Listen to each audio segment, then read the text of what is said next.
Hello. Good morning, everyone. Good morning, sir. Please put on your video.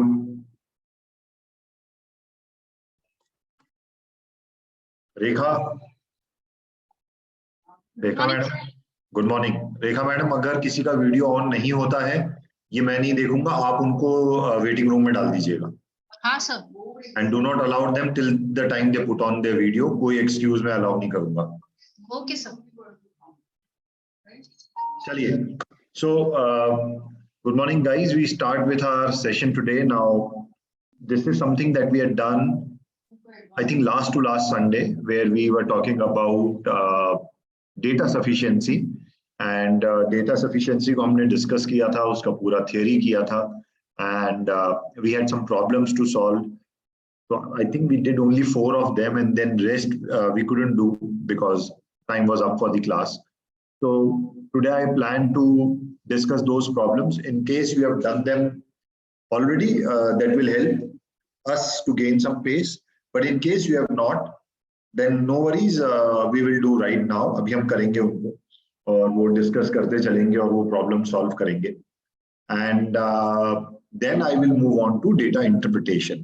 So data sufficiency is one type of problem that you may or may not find in IIM IPM 80 paper. It comes at times, it may not come at times. So वो आ भी सकता है, नहीं भी. Data interpretation is another type of problem set that we'll discuss today, which for sure should come on your paper. QA के section में आना चाहिए, quantitative aptitude. And if you're lucky enough, you should get around 3 to 6 problems or more maybe on data interpretation. So before we come to data interpretation, data sufficiency को complete करते हैं. So like we have seen earlier in data sufficiency that there are some directions which are must to be read first, understood, and accordingly आप एक table बनाएं. Flowchart बनाने की जरूरत नहीं है. If you have practiced enough, subconsciously flowchart बनता जाएगा. But अगर confidence नहीं आता है तो पहले flowchart बनाओ, table बनाओ, flowchart बनाओ और उसके बाद questions को attack करो. Maximum time जाएगा direction पढ़ने में और उसका table बनाने में. After that, you will read the question and you will be able to answer the questions. So I see that there's this girl, कहाँ है वो चली गई अभी, रिया नहीं है अभी. Okay. Otherwise, all of you were there in my class last time. So let's start. Okay, let me talk once to Riya and then we start.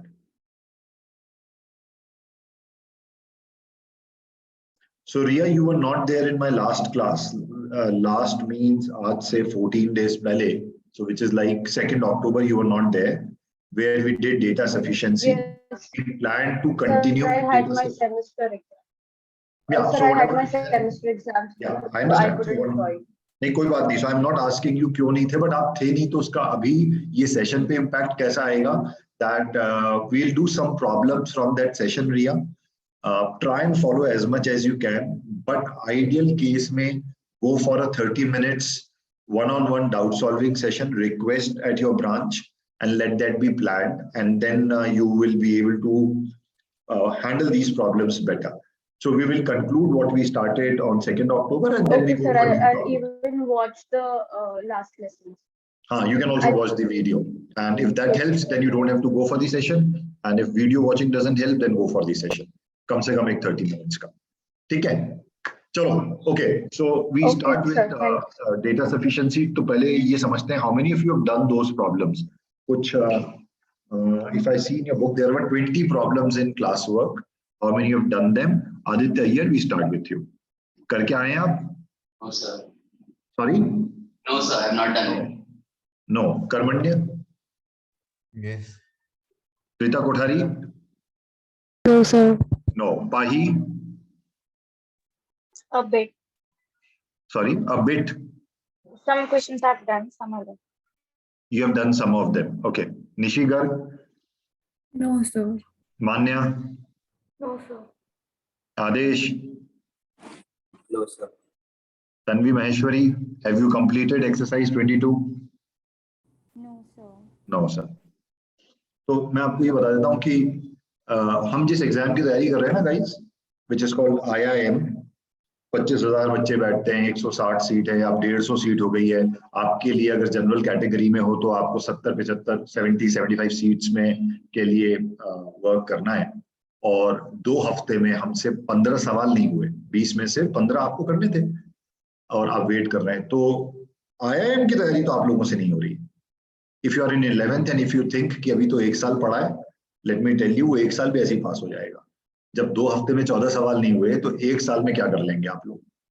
And if you are taking this as a bitter comment, please do, क्योंकि मैं चाहता हूं ये bitter comment को आप दिल पे ले लें। It should hit you very hard and should give you a realisation that you are not preparing for IIM IPM exam. अगर हमारा ड्रीम थोड़ा सा लो है, स्टेट यूनिवर्सिटी में जाना है, तो बात अलग है, बट फिर उसके लिए आपको मेरी जरूरत नहीं है, वो आप ऐसे ही क्रैक कर लोगे, इतना इंटेलिजेंस है आप लोगों में। बट अगर IIM में जाना है, वो आपका ड्रीम है, तो ड्रीम ही रहने वाला है, वो रियलाइज नहीं होगा। You may have good reasons, you may have reasons of your mid term exam, 12th के कुछ एग्जाम्स हैं, प्रोजेक्ट सबमिशंस हैं, IIT की प्रिपरेशन है, CA फाउंडेशन का है, तबीयत ठीक नहीं थी, फेस्टिवल सीजन है, रावण दहन कर रहे थे आप लोग। So you have all good reasons, but you are missing the main reason why you are here for, and that reason is you are here for preparing for IIM IPM ET। तो IIM Indore बाहर से ही देखने को मिलेगा, अंदर नहीं जाने देगा, वो गार्ड भी आपको अंदर जाने नहीं देगा, क्योंकि आपने वो 14-15 सवाल नहीं किए जो 2 हफ्ते में एनीवेज हो जाने चाहिए थे। तो this is the kind of preparation level this class is doing. ये प्रिपरेशन लेवल है आपका। आपको कोई टेस्ट देके ये देखने की जरूरत ही नहीं कि मेरे मार्क्स कितने आ रहे हैं। आप तो खुद को ये देख लो कि 14 क्वेश्चंस या 15 सवाल, 14 days, your rate is not even 1 problem per day. What are you doing outside this class? This class is not enough for you to take to IIMs. जितना समय आप मेरे साथ देते हो उसका डबल समय आपको पर वीक मिनिमम देना है। तो अगर 4 hours आपने यूटी को दिया है, 8 hours की सेल्फ स्टडी चाहिए। And you guys are preparing for IPM 80। Who are you fooling? किसको बेवकूफ बना रहे हैं हम लोग?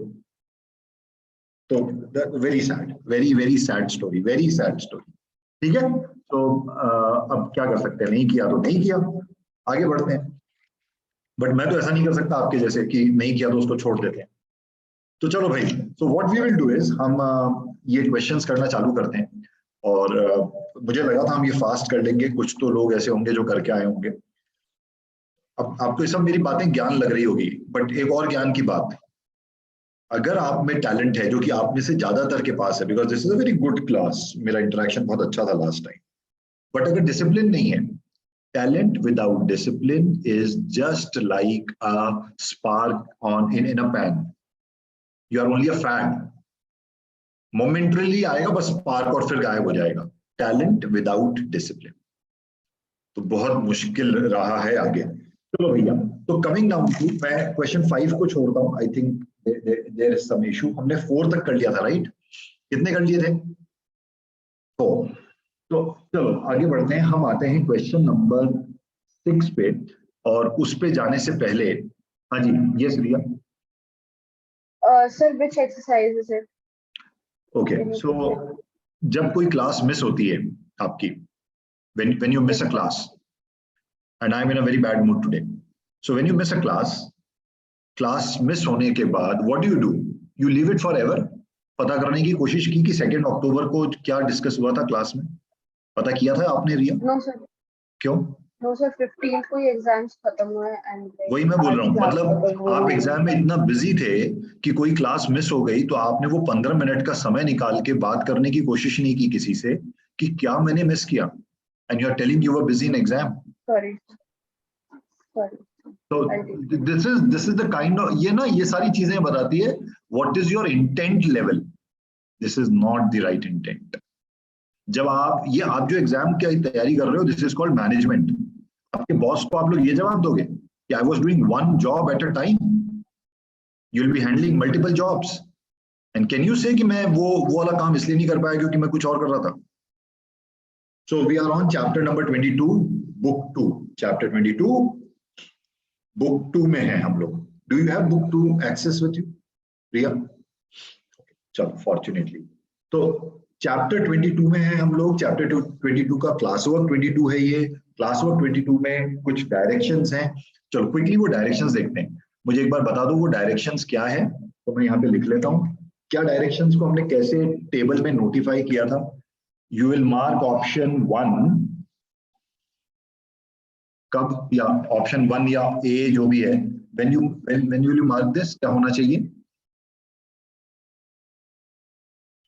A tick B cross और A cross Correct. B tick. Correct. A tick, B cross. A alone is sufficient to answer the question, but B alone is not. Or A alone is not sufficient to answer the question, but B alone is sufficient to get a unique answer. When I say answer the question, guys, I mean unique answer. So A alone मुझे एक unique answer दे देगा without ambiguity, 100% certainty के साथ unique answer बिना ambiguity के. B alone will not, or A alone, data in A alone will not be able to give me a unique answer, but B alone will give me a unique answer. In that case, I will mark answer as option 1. 2 बोलो भाई। A tick, B tick. एक minute रुको। Satvika Bartam, are you there? Yes, sir. देखने दो उसको, कहाँ है? Where are you? Where is your video? Actually, I'm facing a small issue with my laptop. Okay, That's why okay. Okay. Did you do the problems 1 to 20 classwork 22? not completely. I've tried a few of them, but I haven't done the entire part. तो मैंने ना अभी एक बहुत बड़ा अभी एक भाषण दिया है। ये क्लास में तुम तब थी नहीं शायद। अभी जब क्लास खत्म हो जाएगी तो वो ये रिकॉर्डिंग प्लीज सुन लेना। Please do listen that recording जो मैंने इन लोगों को दिया है। I am in no mood to repeat it, और मुझे याद भी नहीं मैंने क्या क्या बोला है, बट प्लीज उसको सुनना। This is not done Satvika, this is not how you prepare for your competitive exams. A bit, आधा पढ़ना ही घुसोगे क्या IIM में?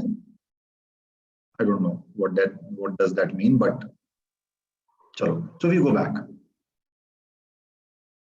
सेकेंड वाले ऑप्शंस पे आते हैं। सेकेंड वाला कब मार्क करेंगे guys? A tick, A B tick tick. and B tick. A tick and B tick. A alone is sufficient to give me a unique answer. B alone is sufficient to give me a unique answer. और ये दोनों answer अलग अलग हो सकते हैं, but individually they can give me a unique answer. I will take option 2. आगे बढ़ते हैं। 3 कब करेंगे? A cross, B cross, A and B tick. So A alone will not give me an answer. If I use B alone, it will not give me an answer. But if I use A and B together, ये दोनों data मैंने use किया statement में साथ में, they will give me a unique answer. ये दोनों मिला के करेंगे तो पूछे गए सवाल का एक यूनिक, सर्टन, अनएम्बिगुअस आंसर मिल जाएगा। फोर्थ बोलो। A cross, B cross, and B cross. A alone will not give me a unique answer. B alone will not give me a unique answer. And even Rekha, I think Satvika का कुछ issue है with respect to her bandwidth या कुछ internet, तो उसको allow कर देते हैं। Okay sir. और ए और बी को अगर हमने साथ में यूज किया तो भी यूनिक आंसर नहीं मिलेगा, आपको ऑप्शन नंबर 4 मार्क करना है। ठीक है, ये सब समझ में आ गया। तो अब एक छोटा सा काम करते हैं। Let's do a small thing. Let me first look at all of you. Yes, so अब हम लोग क्वेश्चन बाय क्वेश्चन जाते हैं क्योंकि आप करके नहीं आए हो। एंड और जो करके आया है तो Karmani, if you want, you know what you can do is rather than prompting answers and to utilise your time, क्योंकि तुम ये कर चुके हो, you can just check whether you have got your answer right and then you can participate in the discussion. तो question number 6 पे आते हैं भाई। क्वेश्चन नंबर 6 इज, इफ लिखा हुआ है क्या उसमें? Is it starting from if? हाँ, तो उसको करेक्ट कर लो, वो इफ नहीं होना चाहिए, इट शुड बी इज। ये ना साथ में करते हैं, we will do this together. Is the integer p, तो ये तो पता है कि एक इंटीजर है जिसका p नाम है, डिविजिबल बाय 15। क्या इंटीजर p डिविजिबल है 15 से? So we go to my working space, statement A alone, question number 6 कर रहे हैं हम लोग, and I am checking A alone, वो फ्लो चार्ट याद होगा आपको। तो A alone says sum of digits of p equals to 15. So I don't know कितने digit का ये integer है. I only know it's an integer, but I know if I add the digits, it will sum up to कितना? कितना होगा sum? Yes, Pahi, you are saying something? 15. Sum should be 15. So मुझे कुछ numbers बताओ ना जिनका sum of digit is 15. कोई भी numbers बताओ ऐसा. 8 plus 7.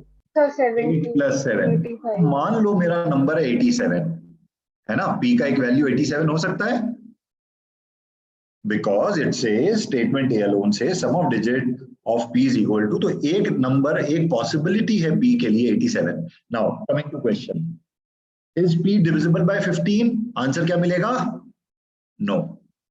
ये एक आंसर तो है, नो भी एक्सेप्टेबल है, आंसर है, बट इज इट यूनिक? और कोई नंबर आपको याद आता है क्या जो 15 ऐड करने 15 मिले हमको?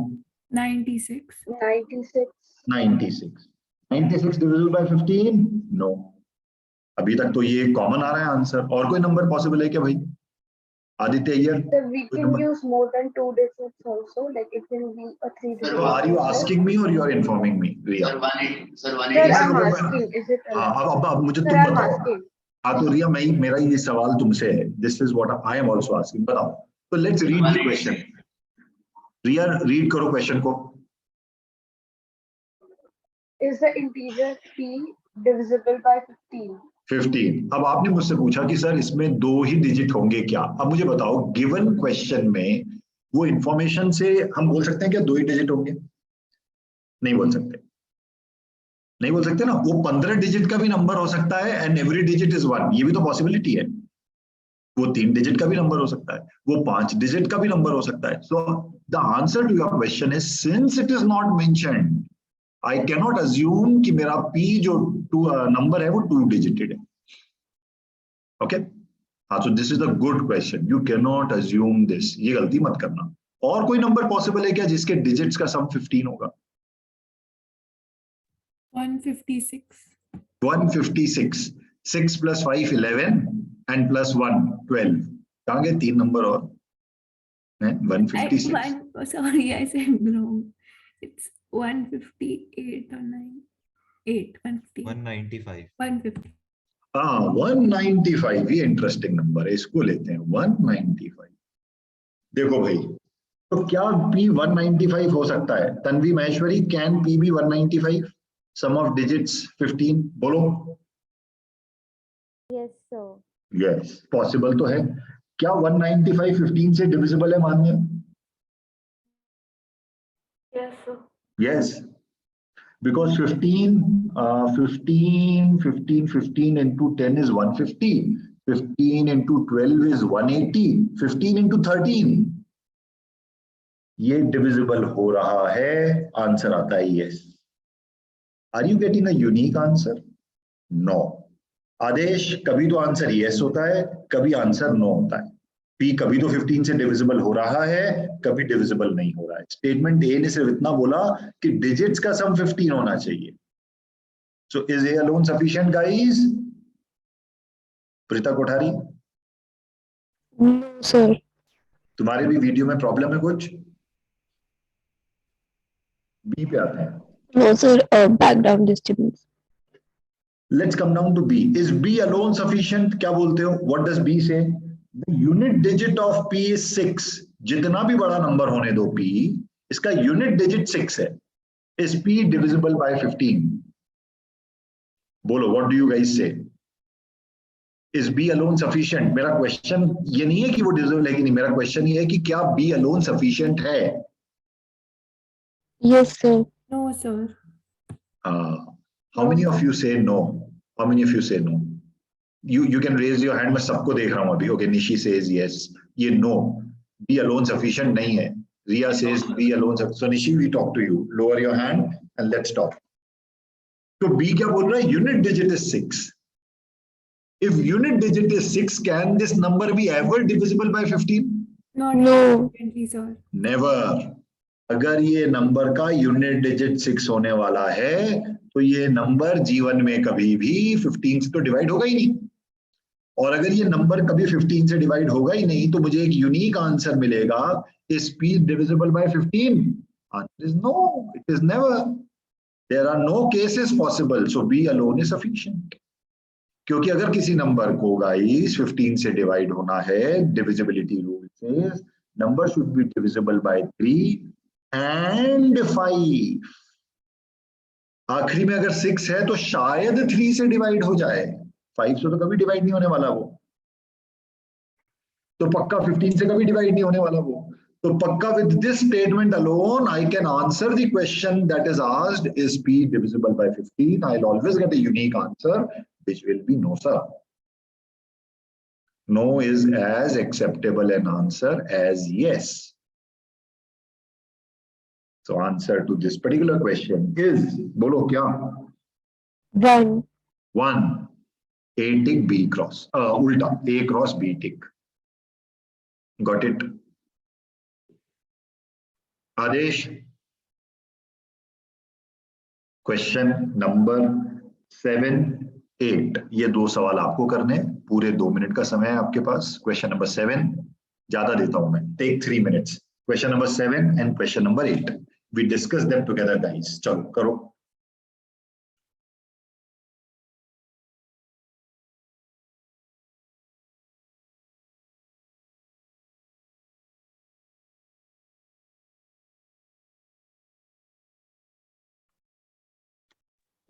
Sir, can you screen share the question? Book कहाँ है? Sir, नहीं है. नहीं, नहीं है मतलब आपके पास नहीं है, आपको मिली नहीं है? मिली नहीं. आपको बुक ही नहीं मिली अभी तक? नहीं. Which branch are you enrolled at? Tanpada. Rekha, yes sir. ये लिखो इसका नाम आदेश को मैथ्स बुक 2 नहीं मिली है, सलीम से मंगवा के सानपाड़ा ब्रांच पे अवेलेबल करवा के दो आदेश को. Okay sir. तो बेटे आई will try and find this question for you. एक मिनट रुको, मैं इसकी लिंक पे दूं.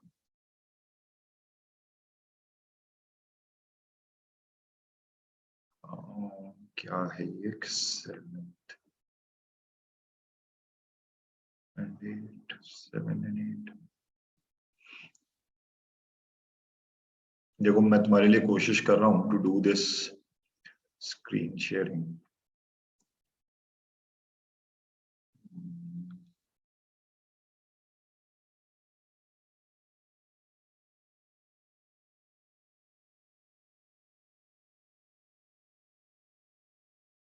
Is it visible Aadesh? But मैं ज्यादा देर ये नहीं कर पाऊंगा, तो तुम जितना फास्ट कर सकते हो करो. Is Q a positive number? Question number 7 है. So you don't have to share your answers with me right now. आप ये करें and you just raise your hand so that I know that you have done, and then we will discuss.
आदेश में भी तुम इसका screenshot लेके बाद में रेफरेंस के लिए कर सकते हो.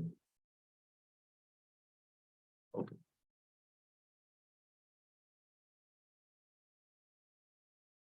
Question number 7 and question number 8.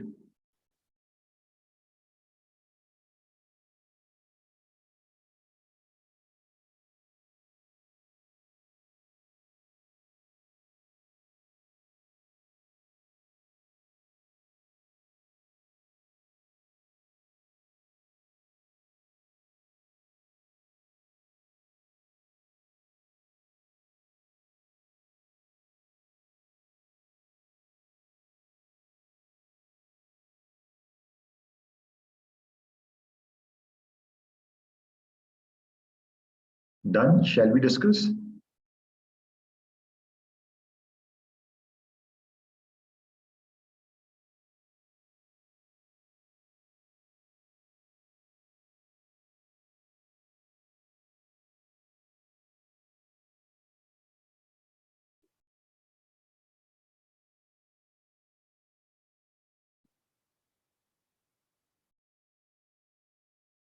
बोलो भाई, किसी का भी नहीं हुआ दोनों 7 and 8?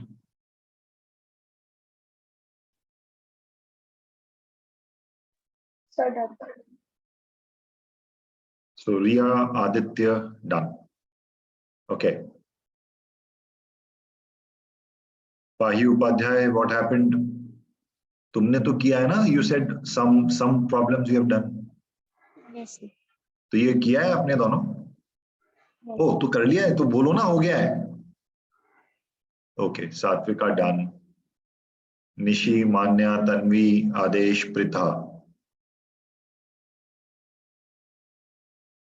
देखो नहीं आएगा तो कोई बात नहीं है, वो तो फिर मैं करूंगा आप लोगों के साथ. We will do, that's the idea, will do it together. अगर एक को भी किसी को नहीं आ रहा है तो we will do it together, don't worry.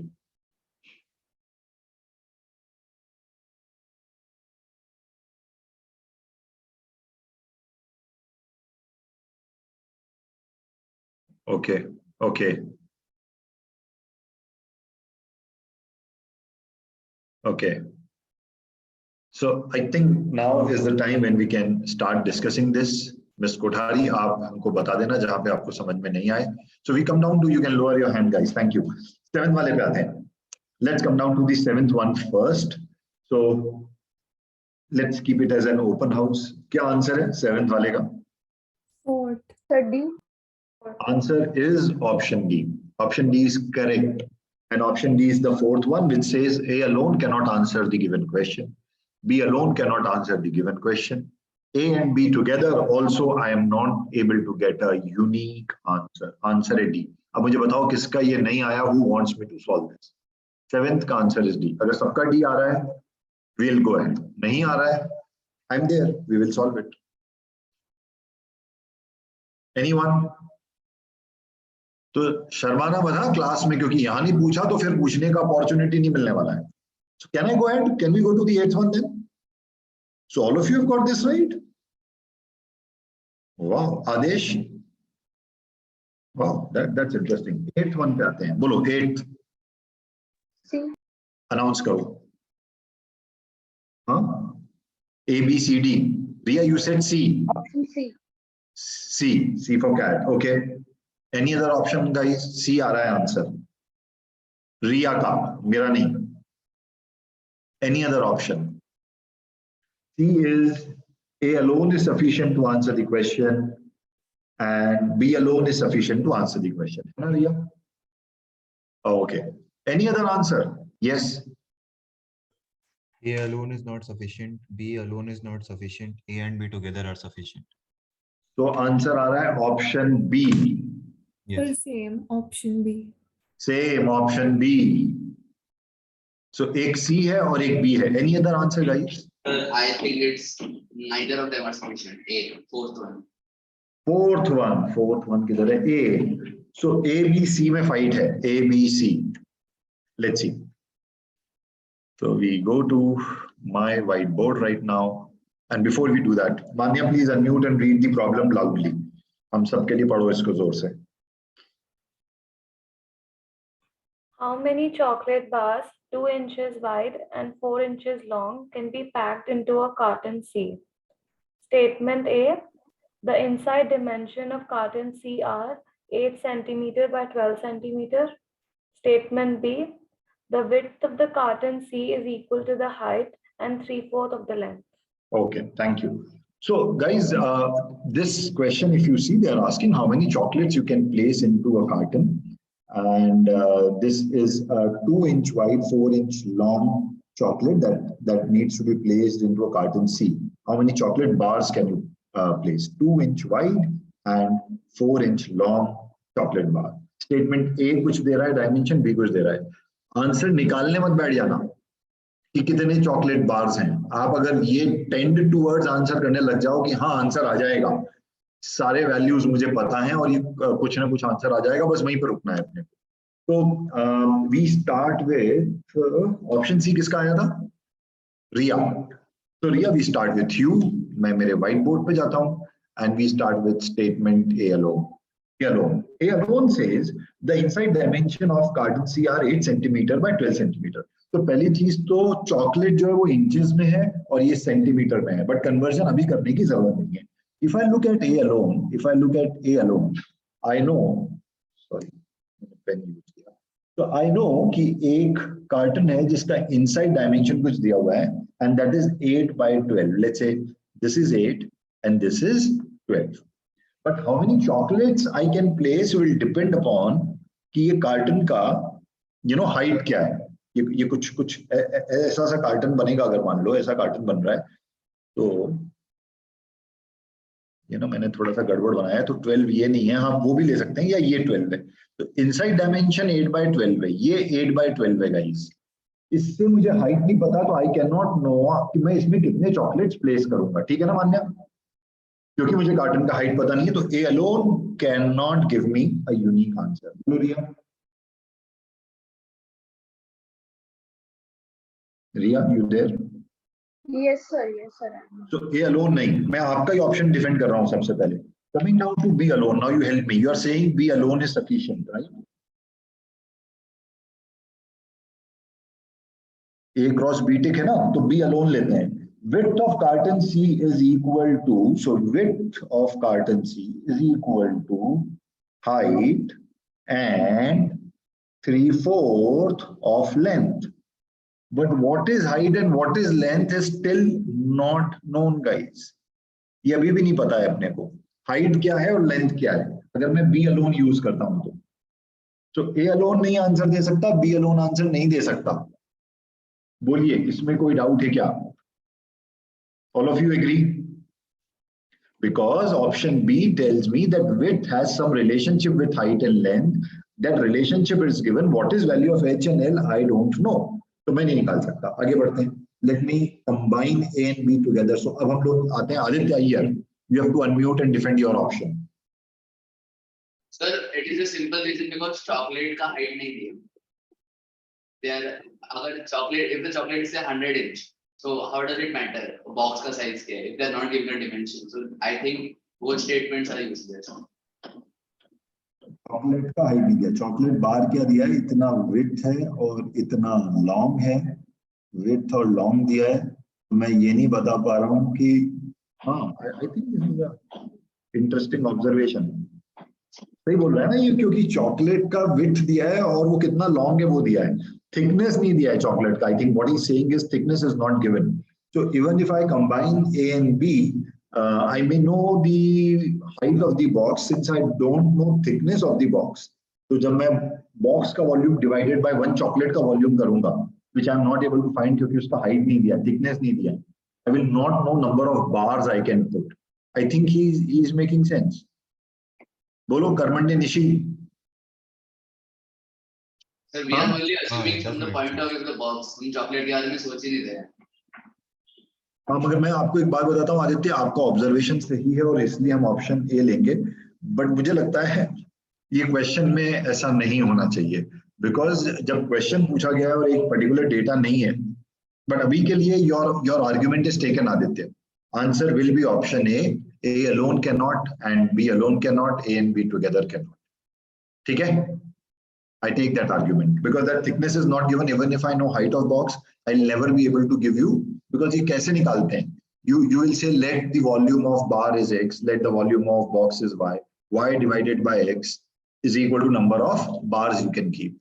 So you don't know volume of bar, आप नहीं निकाल सकते. ठीक है? Got it, guys. Question number 9 and question number 10 in one go, but this time let's do it in 90 seconds. Question number 9.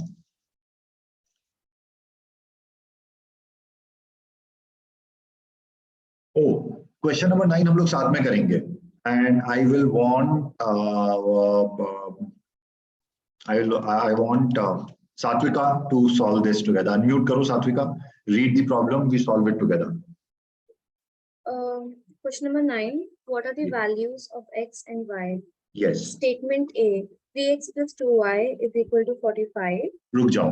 Is A alone sufficient to answer to give you value of x and y? No. नहीं, because अगर दो variable है और एक equation है, you will not be able to solve. जितने variable होते हैं उतने इक्वेशन चाहिए सॉल्व करने के लिए.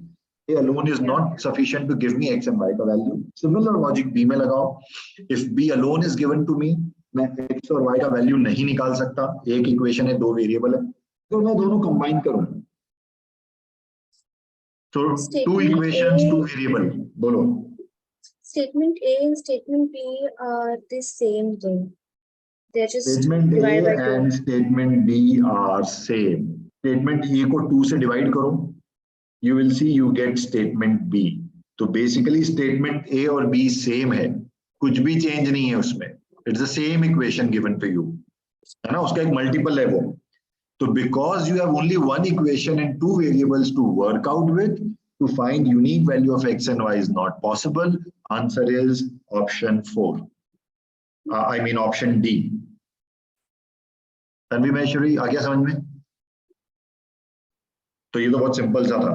आगे चलते हैं. जहां समझ में नहीं आए मुझे रोकना. क्वेश्चन नंबर 10 पे आते हैं. Nishi, you are going to solve this and we are doing it together. Question number 10. Is x an even number? x एक even number है क्या? Statement A and statement B. करो निशी इसको. Statement A says 4x plus 3y is even. Statement B says 3x plus 4y is even. Question is x even? सब कोई करें इसको. Let me give you guys 30 seconds. Beautiful problem. बहुत अच्छा question है ये. So I think option 4. Option 4. Yeah. Okay.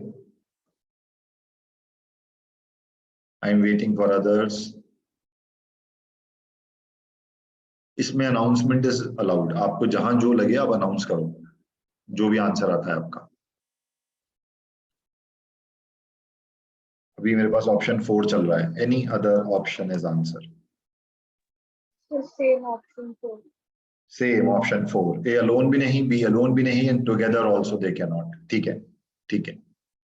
Sir, may I or I should हाँ wait? हाँ. I should wait or may I say the answer? नहीं, you can say the answer. We are discussing the answer. Option A. Option A है. A alone नहीं, B alone, या फिर B alone नहीं, A alone. Okay, let's see. But I think it's option B. Combined they are useful. Combine they can. Okay. तो 1,3,4 चल रहा है class में. 1,3,4. Sir, I also have A option. A option 1,3,4. Anybody? 1,3,4. Sir, I would like to change my answer. It should be A alone cannot, B alone cannot, but A and B can.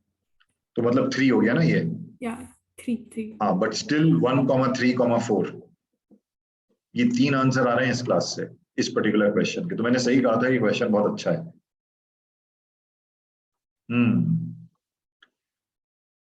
So shall we? Preetha, what do you say? एक तो मैं आपको देख नहीं पा रहा हूँ, ऊपर से तुम कुछ बोल नहीं रही हो. Sir, option D. हाँ, D. Option D.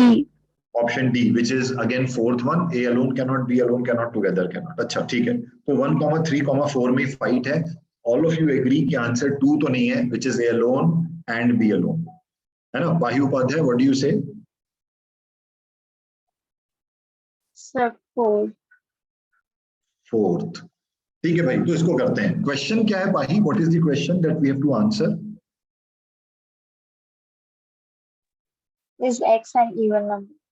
तो क्वेश्चन है, is x an even number? मुझे इसको आंसर करना है. आंसर या तो मुझे यूनिकली yes मिल जाए या यूनिकली no मिल जाए, मेरा काम हो जाएगा. So I come down to option A पे मैं आता हूँ. स्टेटमेंट ए पे आता हूँ. स्टेटमेंट ए बोलता है that 4 into x plus 3 into y will give me an even number. ये मुझे एक इवन नंबर देगा. कैसे सॉल्व करना है, कौन लीड लेगा? सिर्फ स्टेटमेंट ए को एनालाइज करना है गाइस. हाँ, yes Karmanya, go ahead. Sir, so as the sum, we know that the sum of two even numbers is even. उल्टा जा रहे हैं हम लोग। तो वो क्या बोल रहा है कि मुझे सम इवन मिला है। ये सम मुझे इवन कैसे मिला है? दो क्वांटिटीज को ऐड किया मैंने, क्वांटिटी ये वाला एक गोला, क्वांटिटी दूसरा वाला दूसरा गोला। अगर दो नंबर का सम इवन मिलना है तो ये कैसे पॉसिबल होता है? क्या इवन प्लस ऑड इवन होता है क्या? सॉरी बोलो कर्मण्य। इवन प्लस इवन और ऑड प्लस ऑड। ये तभी पॉसिबल है जब या तो ये भी इवन हो और ये भी इवन हो। इवन प्लस इवन मुझे इवन देगा, या फिर odd number plus odd number मुझे ये दोनों केस में इवन मिलेगा। इतना हम दोनों को समझ में, हम सबको समझ में आ रहा है? ओके, तो केस 1 है इसमें, केस 2 है। ये सिर्फ रीजनिंग का क्वेश्चन है। केस 1 लेते हैं, लेट्स से दोनों इवन है, देखने की कोशिश करते हैं। लेट्स से या तो ये दोनों इवन हो जाए या तो हमको सिर्फ ये एक्स वाले की बात करनी है अभी। ओके चलो, यस करवाएंगे। Sir, so first I would like to eliminate the second case. Second case को एलिमिनेट करते हैं। चलो कैसे? Sir, 4x कभी भी odd नहीं हो सकता because even into odd और even into even is always even. बोलो, समझ में आ रहा है? Because this is an even number. अगर x इवन है तो भी इवन मिलेगा, अगर x ऑड है तो भी इवन मिलेगा। तो मतलब 4x तो कभी ऑड हो ही नहीं सकता। आदेश? यस। तो इसका मतलब केस 2 तो पॉसिबल ही नहीं है, उड़ाई दो इसको, है ना निशी? हाँ चलो केस 1 पे। So now for case 1, 4x should be even, so x can be either even or तो odd. गाइस 4x को तो इवन होना ही होना है क्योंकि उसमें 4 मल्टीप्लाई हो रहा है। बट बात यह है कि अगर 4x को इवन बनाओगे तो x अगर ऑड होगा तो भी 4x इवन होगा, और x अगर इवन होगा तो भी 4x इवन होगा। तो मतलब a यूनिकली मुझे आंसर नहीं देता है whether x is an even number. Do we agree? I think ये सबने एग्री किया था। So a alone is not possible. Correct. Come down to b alone. जब b को देखना है तब a को नहीं देखना है, और ऑर्डर यही रखना है हमेशा। This says 3x plus 4y is equal to even। हाँ जी चलिए, सेम लॉजिक। Sir, second वाले फर्स्ट वाले ऑप्शन में स्टेटमेंट 1 में हम बोल सकते हैं कि y को हमेशा इवन होना पड़ेगा because odd into even is always even. हाँ ठीक है, y को Sir, हमेशा इसमें इवन x होना और y पलट गया तो बस x इवन आ गया स्टेटमेंट बी में। हाँ, so what he is saying is कि भाई ये अगर 3e इवन है, बट नहीं मैं वैसे नहीं सॉल्व करूंगा जैसे, बट जो इसने किया is a smart way. I am not saying it's wrong. तो अब हम b को देख रहे हैं, वरना आप लोग बोलोगे आपने बोला था जब b को देखते हो तो a को मत देखो। तो अभी इसको नहीं देखते, अब इसको देखते हैं। तो सेम लॉजिक लगेगा, ये दोनों को इवन होना पड़ेगा या फिर इन दोनों को ऑड होना पड़ेगा। मगर 4y कभी ऑड हो नहीं सकता, तो इसका केस 2 चला गया। तन्वी महेश्वरी सब समझ में आ रहा है? बहुत सलवटें आ गई तुम्हारे माथे पे, कुछ समझ में नहीं आ रहा है ना तुमको? तन्वी आ रहा है? हाँ सर आ रहा है। ओके, तो ऑड ऑड नहीं होगा, ये ऑड नहीं होगा, पक्का नहीं होगा, ये इवन ही होगा क्योंकि 4y ऑड नहीं हो सकता। 4y ऑड नहीं हो सकता तो ये केस नहीं हो सकता। अब 4y इवन हो, ये हमेशा इवन होगा, बट पूछा नहीं है तो मैं इसमें दिमाग नहीं लगाता हूँ। 3e को इवन होना है तो 3 is a odd number. Odd number into something is giving me even. जरा देखते हैं, क्या x ऑड होगा तो मुझे इवन मिलेगा क्या? अगर x कोई ऑड नंबर होगा तो इन दोनों का प्रोडक्ट इवन होगा क्या? कभी नहीं। अगर दोनों का प्रोडक्ट इवन होना है तो फॉर श्योर x को इवन ही होना पड़ेगा। सवाल पूछा गया is x an even number? I am getting a unique answer, yes. बोलिए गाइस। तो B tick, answer is option A. A cross B tick. B alone is sufficient to answer the given question. जो लोग बोल रहे थे भाई B cross होगा, मैं अभी हमने प्रूव कर दिया B क्रॉस नहीं होगा, B तो टिक ही होगा। और अगर B टिक होगा तो पॉसिबल आंसर 3 और 4 तो हो ही नहीं सकते, क्योंकि 3 और 4 में B क्रॉस होता है। आगे बढ़ने की जरूरत ही नहीं है। रिया, आदित्य बोलो। Yes, sir. This was a good question. ठीक है, आगे बढ़ सकते हैं गाइस। मुझे एक मिनट टाइम देखने दो, बिकॉज डीआई भी करना है हमको। ठीक है, तो कुछ सिलेक्टेड सवाल करते हैं जो मुझे लगता है कि बहुत इंटरेस्टिंग से हैं। हाँ ये अच्छा क्वेश्चन है. क्वेश्चन नंबर 11 करना पड़ेगा. Question number 11 is a good problem. 30 seconds, please do. Do not announce. Send your answers privately in the chat Sir, box. can you screen share it? Oh, sorry, dear. Question number 11, no? Question number 11. मैं जहां भूल जाऊं ना, मुझे याद लाते रहना भाई आदेश तुम. ये रहा क्वेश्चन नंबर 11. ये तुम इसका एक स्क्रीनशॉट भी ले लो.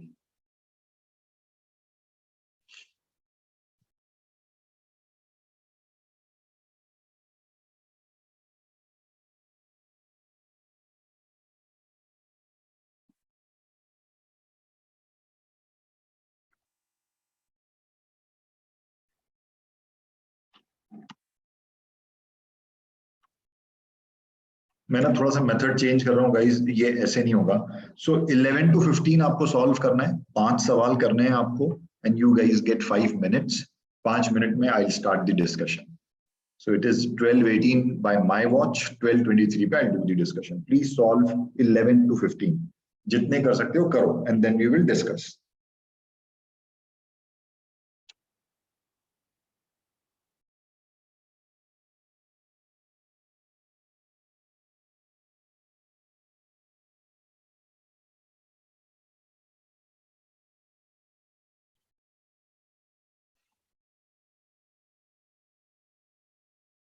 Do not send me answers. आप लोग करिए and we will discuss it together. 11 to 15. Sir, in question number 11, shouldn't it be the ratio number of boys to the number of girls?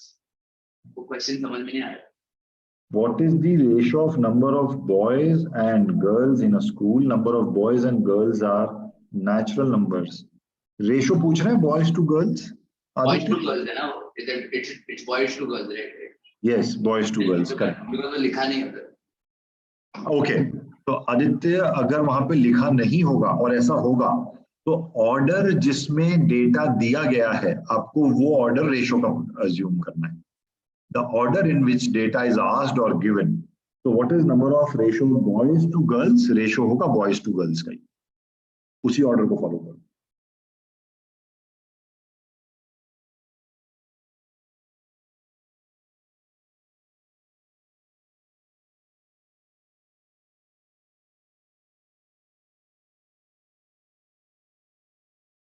आदेश आपके पास ये क्वेश्चंस हैं 11 to 15. मैं show करूं?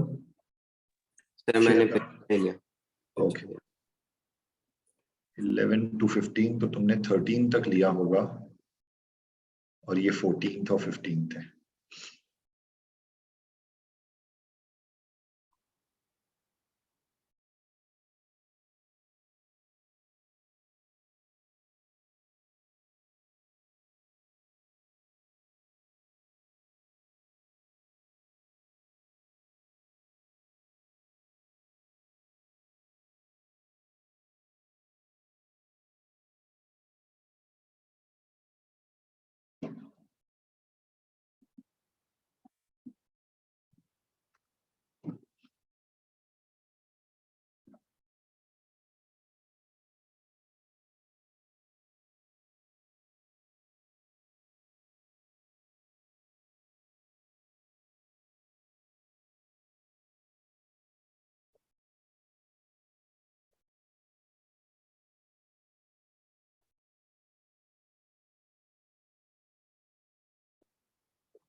चलिए 1 more minute.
बोलिए, shall we discuss? चलो discuss करते हैं जितना भी आपने किया है, और जो प्रॉब्लम आपने पढ़ा है बट नहीं हुआ है, let me know, I will do it. आपने पढ़ा ही नहीं अभी तक तो अभी देखना, अगर पढ़ने पे डिफिकल्ट लगता है तो बताना, आई विल डू. चलो let's start guys. So question number 11. मैं भी सिर्फ आंसर्स बता रहा हूं आपको, आप अपना चेक करते जाना. बताओ 11th. अच्छा मैं बताते जाता हूँ. 11th का answer is A, option A. 12th B. 13th D, D for Delhi. 13th D, D for Delhi. 14th A, Apple. 14th A. And 15th A. मैं फिर बोलता हूँ, 11th A, 12th B, B as in bat. 13th D, 14A, 15A. ये answers हैं.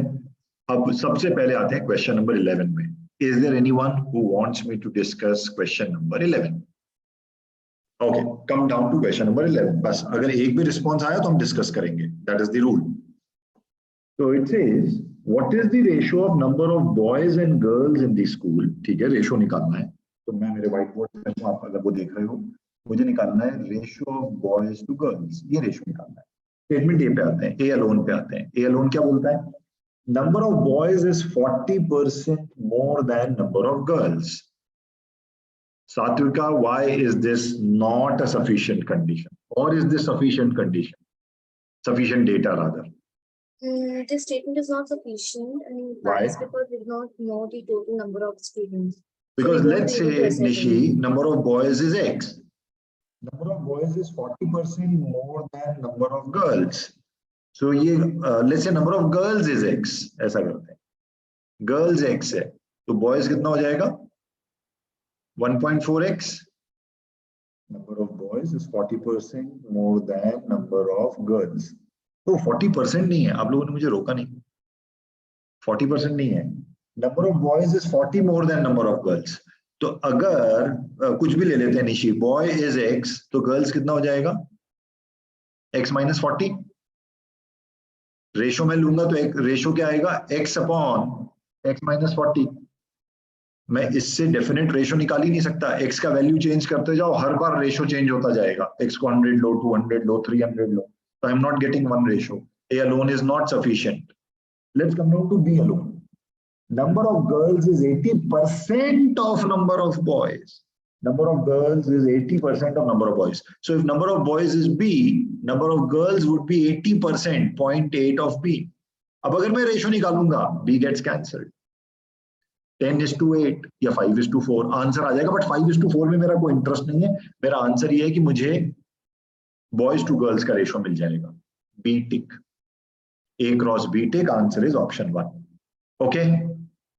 Question number 12 कोई discuss करना चाहता है? क्वेश्चन नंबर 12 हमने आंसर निकाला था ऑप्शन बी, मतलब मैंने ऐसा कहा था। तो कोई है जो डिस्कस करना चाहता है इसको? Adesh, Pritha, Pahi, no one?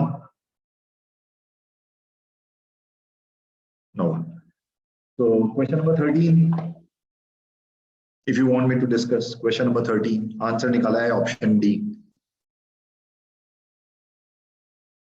ऐसा भी हो सकता है जब Yes, आपको sir. मैंने समय दिया आपने नहीं Sir, किया, अभी पढ़ने I से भी got लगता है it. ना समझ में नहीं आ रहा है, 1 मिनट तो भी पूछना। Yes Aditya, you want to discuss this? हमने Yes, sir. आंसर दिया है ऑप्शन डी।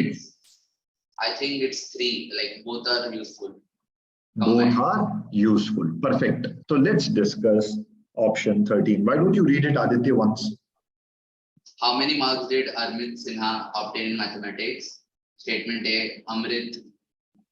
Oh, क्या हो? yeah. What? Yeah. Sir, it's the wrong name actually. Yeah, D. I think it's D now because they're talking about someone else here. What? नहीं नहीं नहीं नहीं, वो टाइपिंग एरर है। वो अमृत को अमृत ही रखो, वो एक एक्स्ट्रा आर को हटा दो प्लीज। वो रीजन नहीं है इसका। हाँ, Oh, अगर वो रीजन होगा तो ये तो बहुत ही सिली सा रीजन हो गया। मतलब ये क्या टाइपो एरर थोड़ा ना पकड़ना है अपने को। वो आर हटा देंगे। no, I assume it was Amrit only. Sir. हाँ, तो So Amrit Amrit Sinha Sinha secured on an average 55% marks in mathematics, physics, and chemistry. Statement B, Amrit Sinha secured 10% marks more in mathematics than the average of mathematics, physics, and chemistry. Perfect. And which option are you defending? You're saying A alone is sufficient and B alone is sufficient. No, Correct? I'm thinking it's combined as sufficient. Combined sufficient. तो चलो 13 वाला करते हैं guys. How much did Amrit Sinha got in mathematics? Statement A says Amrit Sinha secured on an average 55% marks in mathematics, physics, and chemistry together.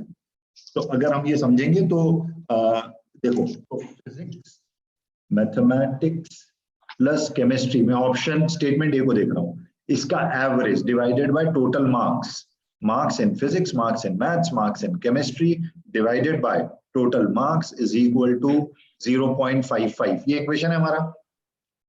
इस equation से क्या M निकल सकता है? स्टेटमेंट ए अलोन नहीं निकल सकता। नहीं निकल सकता ना मान्या, क्योंकि 4 वेरिएबल्स हैं भाई, P, M, C, T, M. So A alone is not. To B alone. Amrit Sinha secured 10% more marks in mathematics than the average of maths, physics, and chemistry. Statement B पे आता हूँ मैं। Statement B says average होगा PCM का, कोई भी average होगा upon total let's say Y. इसका average आया मान लो A, तो M is equal to Amrit Sinha secured 10% more marks in mathematics, 10% more marks in mathematics than the average. More marks in mathematics than the average of this. So M is equal to 1.1 times A. यही बनेगा equation. बोलो कर्मण्य। B alone भी sufficient नहीं है क्योंकि एक variable और बढ़ गया। 1, 2, 3, 4, 5, 5 variable, 2 equations, not possible. A alone नहीं, B alone नहीं. Right guys? Ria, is it clear? Okay. Now, if I combine them, ये मैंने combine किया, ठीक है?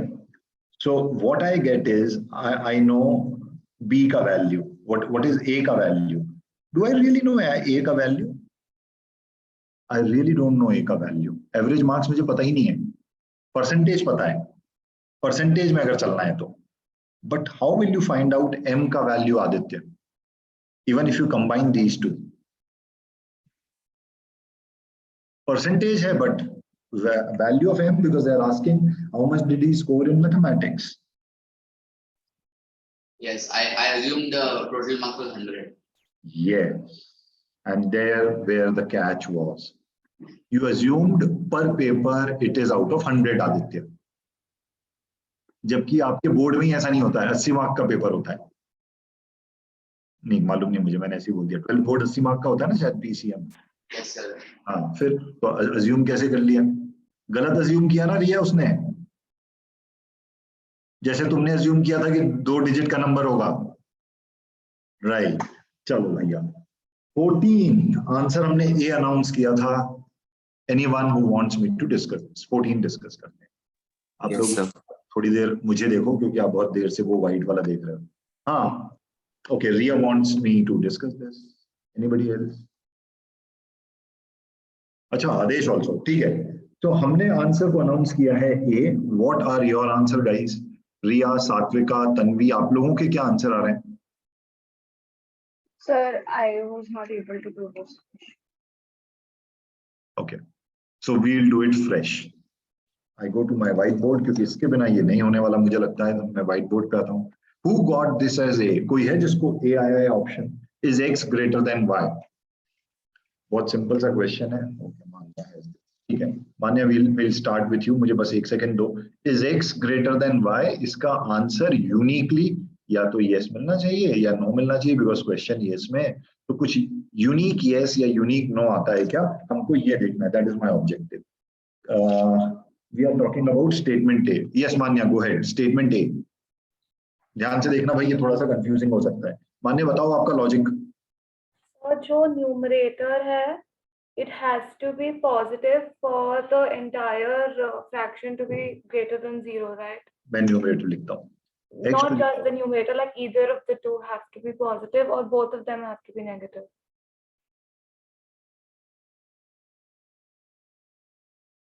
X to the power 4 minus y to the power 4 y cube plus x cube is greater than 0. अब आप बोलिए. Maybe I'll follow you now. Yes. So for this to be greater than 0, either This both of मतलब? them have to this. be positive or both of them have to be negative. Hold here. So guys, what she is saying is, if this entire thing, ध्यान से देखना रिया, सात्विका, if this entire thing has to be greater than 0, क्योंकि statement में जो दिया है उसको तो ट्रू मानना है. If this thing has to be 0, तो what she is saying is numerators के जो साइन है और डिनोमिनेटर का जो साइन है वो सेम होगा. या तो ये न्यूमरेटर भी पॉजिटिव क्वांटिटी है, डिनोमिनेटर भी पॉजिटिव क्वांटिटी है, या न्यूमरेटर नेगेटिव क्वांटिटी है, डिनोमिनेटर नेगेटिव क्वांटिटी, तभी ये ग्रेटर देन 0 होगा. क्या ये बेसिक वाला कंस्ट्रक्ट समझ में आ गया? दोनों का साइन सेम होगा तो ये ग्रेटर देन 0 होगा. Riya, okay. Manya, go ahead. Yes, so then what I did was x को we won't look at the signs of x and y because ऊपर की पावर तो is 4, so वो माइनस होकर भी प्लस हो ही जाएगी. So for it to be greater than to be positive, x has to be greater than y. ठीक है, इसको ठीक है, करेक्ट. तो इसको मैं समझाता हूं जो आपने बोला Manya. Let me try and help them. Now guys, if I take statement A alone and if you agree with me, either both of them, numerator denominator will be positive or both of them will be negative. Let's say both of them are positive. Numerator भी positive है, denominator भी positive. ये तो तभी possible है ना when x is greater than y. अगर x y से बड़ा है तभी उसका fourth power will be greater than उसका फोर्थ पावर y का फोर्थ पावर, एंड दोनों का difference will be positive. Fourth power अगर ये पॉजिटिव है तो cube of positive will be positive plus cube of positive, ये भी एक पॉजिटिव क्वांटिटी होगा. Overall this is a positive quantity if x is greater than. Okay, let's say if x is less than y and let's say both are negative. Let's say x is less than y and both are negative. तो जब मैं इसका fourth power करूंगा और इसका fourth power करूंगा, ये positive होंगे मगर इनका डिफरेंस नेगेटिव होगा. इसी तरह से ये cube will be negative, y का cube will be negative, and when I add them, क्योंकि दोनों लेस देन 0 हैं, I will get a negative quantity, and negative negative will cancel out and still it will be a positive quantity. तो कभी तो x greater than y हो रहा है, कभी x लेस देन y हो रहा है, और वो दोनों केस में ये ट्रू हो रहा है स्टेटमेंट, क्योंकि स्टेटमेंट को तो ट्रू मानना है हमेशा. सो कभी यस मिलता है आंसर, कभी नो मिलता है, यूनिक आंसर नहीं मिलता है, तो A alone is not sufficient. Satvika, Riya, Aadesh. Aditya बोलो, what do you say? Yes sir. ठीक है, मान्या, वेरी गुड. बोलो गर्ल्स, आगे बढ़ सकता हूं मैं? आदेश, आगे बढ़ सकते हैं? ठीक है, तो let's go ahead, statement B पे आते हैं. Yes Manya.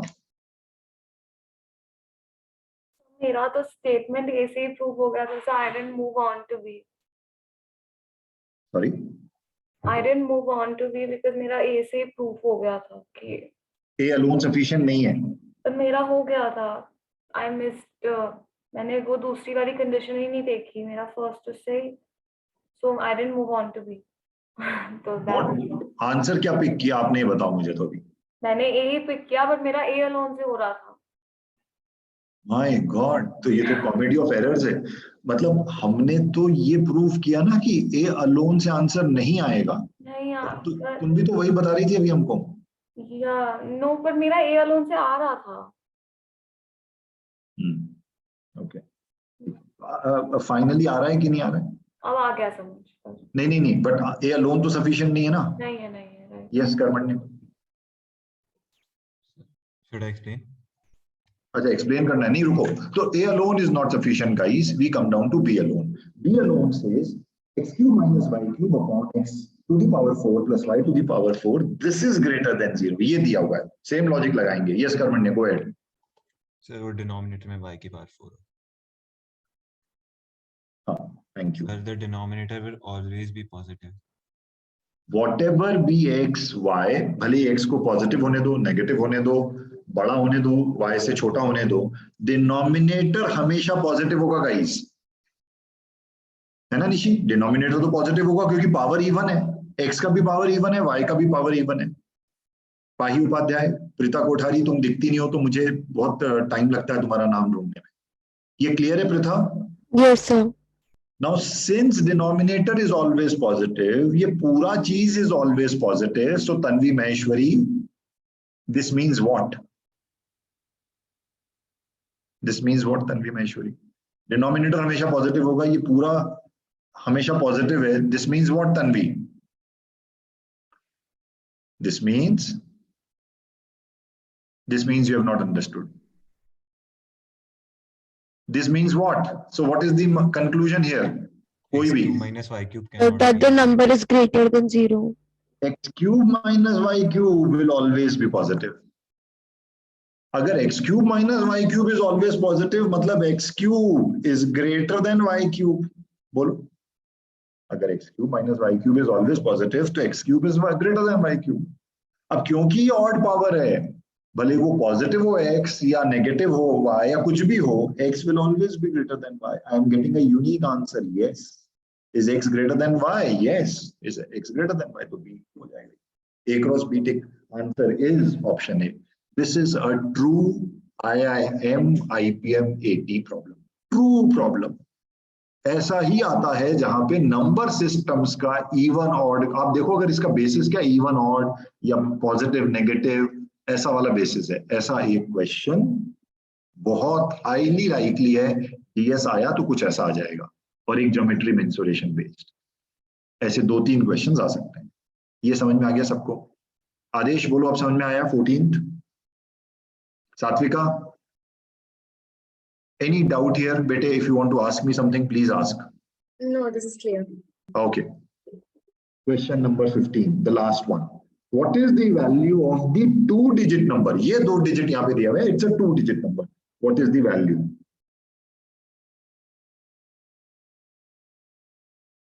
83. A, okay, एक है ऑप्शन A, थर्ड, वो थर्ड वाला, A cross B cross A and B tick, है ना? चलो, any other answer guys? No, sir, same answer. Same answer.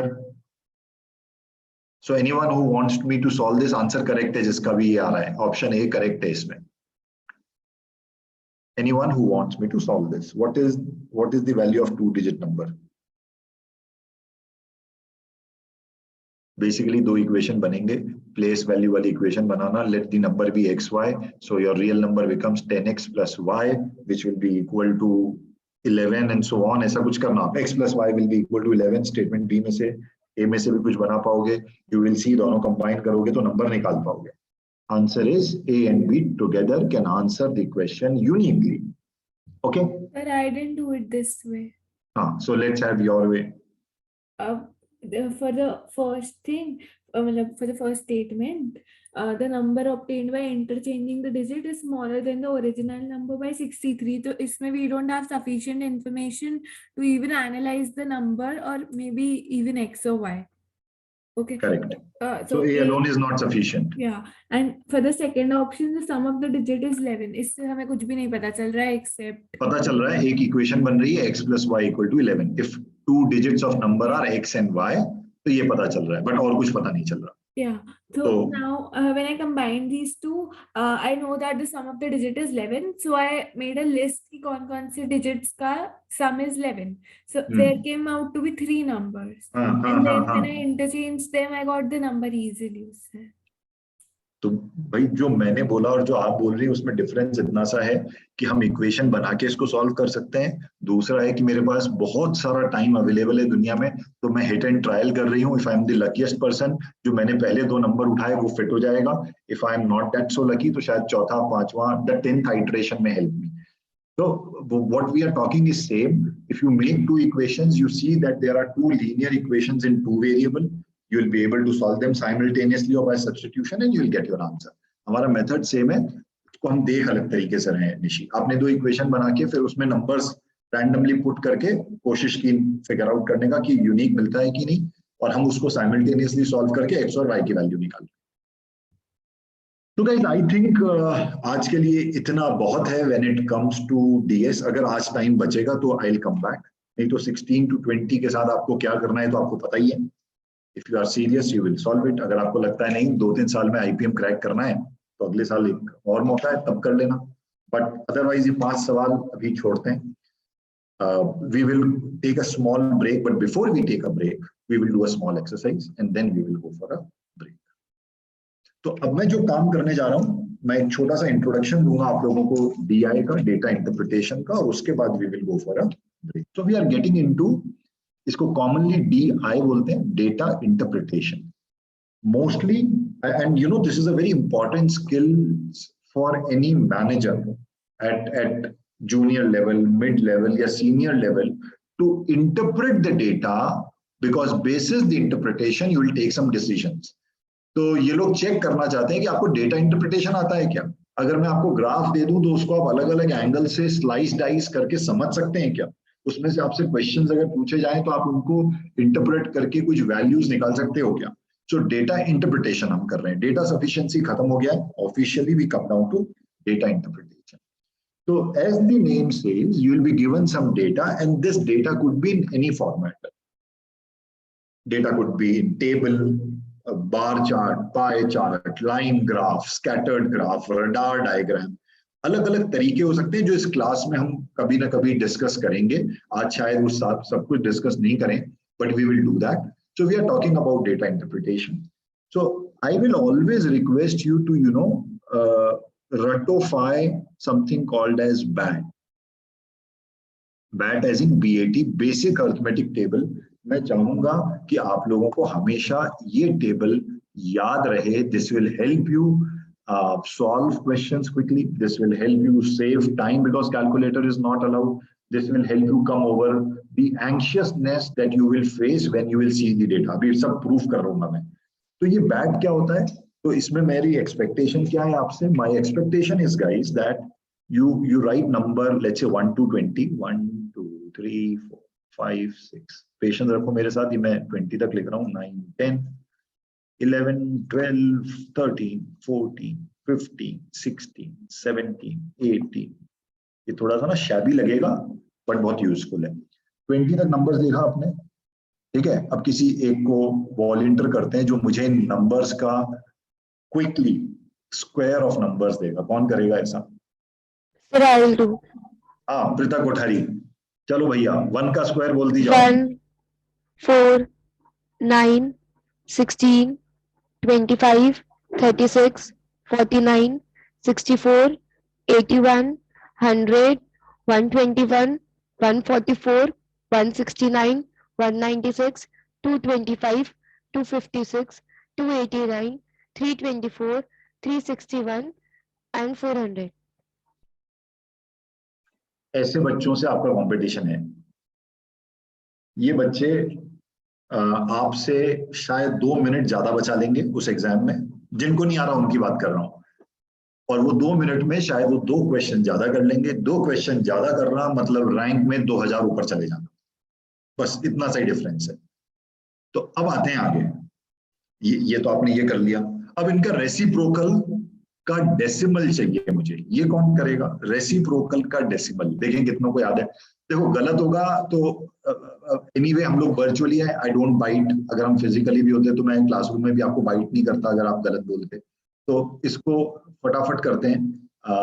कौन चांस ले रहा है कि मुझे कितना रेसिप्रोकल ऑफ नंबर याद है डेसिमल में? इसका रेसिप्रोकल करना और डेसिमल फॉर्म लिखना है। कौन कर रहा है? मतलब 1/4 is नॉट यू 0.25. प्रथा, No, not no, you. I'm asking हाँ that like 1/4.25 like अच्छा, मैं that. तुम्हारे लिए सबसे एक कर देता हूँ जो सबसे डिफिकल्ट है। 1 का रेसिप्रोकल 1 होता है और उसका डेसिमल इक्विवेलेंट 1 होता है।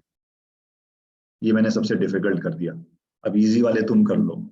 सो ये 2 का रेसिप्रोकल होगा 1/2, डेसिमल इक्विवेलेंट क्या होगा? 1/3, डेसिमल इक्विवेलेंट क्या होगा? 0.33. 1/4, 0.25. 0.25, 1/5, 0.20. 1/6, बोलो भाई, 1/7, 1/8। ठीक है, 125 आप लोग मुझसे करवाए जा रहे हैं, क्या कर रहे हैं आप लोग? 1/9, 111 1/10, 0.1 1/11। हाँ, पाही उपाध्याय प्लीज अनम्यूट। ये सारे डिफिकल्ट वाले मैंने कर दिए हैं, अब ये इजी वाले प्लीज तुम हेल्प करोगी। 1/12 पाही। Yes, sir. अनम्यूट करो, कहाँ पे हो तुम? अनम्यूट करो, कुछ बोलो तो ऊपर आ जाओगे तुम। हाँ यू आर सर 0.09 देखो भाई, नहीं नहीं बेटे, let's come down to 1/12 sir निकालना है 11 ना का पाही। सर 11 का बोल रहा हूँ 0.09 होगा। हाँ हाँ हाँ, मैंने गड़बड़ किया। 0.09090909, 0.9 तो 90% हो गया, तो पॉइंट ये ऐसा चलेगा। ये रुको इसको ना सही लिख देता हूँ क्योंकि भरोसा नहीं आप लोगों का। आप में से कुछ ने इसको वैसे ही उतार लिया होगा। 0.090909। हाँ 12th का। सो 12 का पाही देखो 1/6 तुमको पता है, 1/6 का हाफ कर दो। 83333. ठीक है। Yes, sir. 1/13 07 अप्रोक्सीमेटली चाहिए मुझे। 1/14 714 1/15 06 1/16 1/8 हमको पता है, 1/8 का हाफ कर दो, 25 है ना।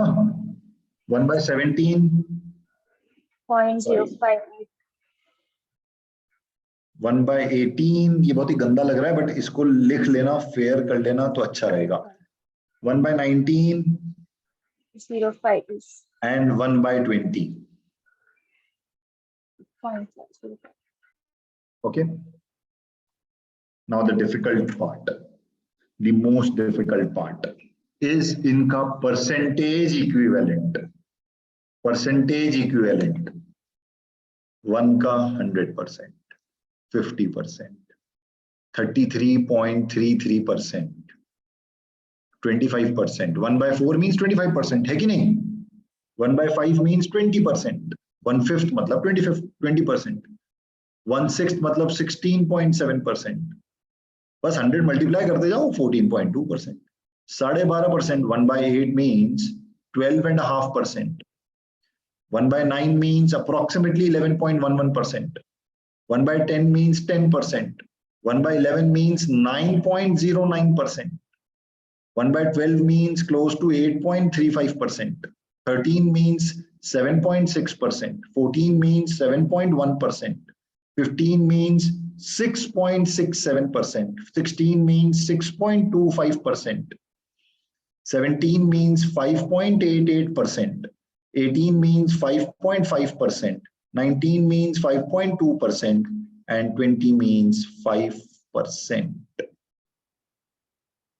तो मेरी अपेक्षाएं क्या है आपसे? The things that I expect out of you guys: take the number, take the square of the number, take the reciprocal of the number, and take the percent of that number and paste it in front of your study table. Ratify it as much as you can. इसको याद रखो। थोड़ा सा challenge ज्यादा चाहिए life में तो एक क्यूब ऑफ नंबर भी बना लो और उसको भी लगा के रख लो, अच्छा रहेगा। कैलकुलेशन स्पीड बढ़ जाएगी, you will be able to solve many problems quickly. Otherwise you will feel very perturbed कि ये क्या आ गया डेटा इंटरप्रिटेशन में, ग्राफ देख के सब वैल्यू तो आ गई, कैलकुलेशन नहीं हो रहा है. और फिर आप बहुत ही बचकानी हरकत करेंगे कि अच्छा 1/6 तो फिर 1 इधर और ये 6 इधर, तो कुछ नहीं कर सकते, डेसिमल लगा दो 0, तो ये हो गया 10, तो 6 1 जा 6, ये आया 4 और ये 6, ये 0, ये 36, ये करोगे आप एग्जाम में. This will be very shameful. कोई देख नहीं रहा होगा आपको, but you will be wasting lot of time. Data interpretation में this can be really very useful. Okay, so make this table as much as you can. इसको जितना ज्यादा रटोगे, squares of numbers and specially decimals, क्योंकि percentage तो उसी से निकल रहा है. ये दो रट लो, बहुत बड़ी चीज नहीं है. You will be able to solve fast. थोड़ी सी कैलकुलेशन की स्पीड बढ़ जाएगी आपकी. Okay guys, we take a 5 minutes का वाटर ब्रेक. 12:55 हो रहे हैं मेरी घड़ी में. We meet at 1. Thank you.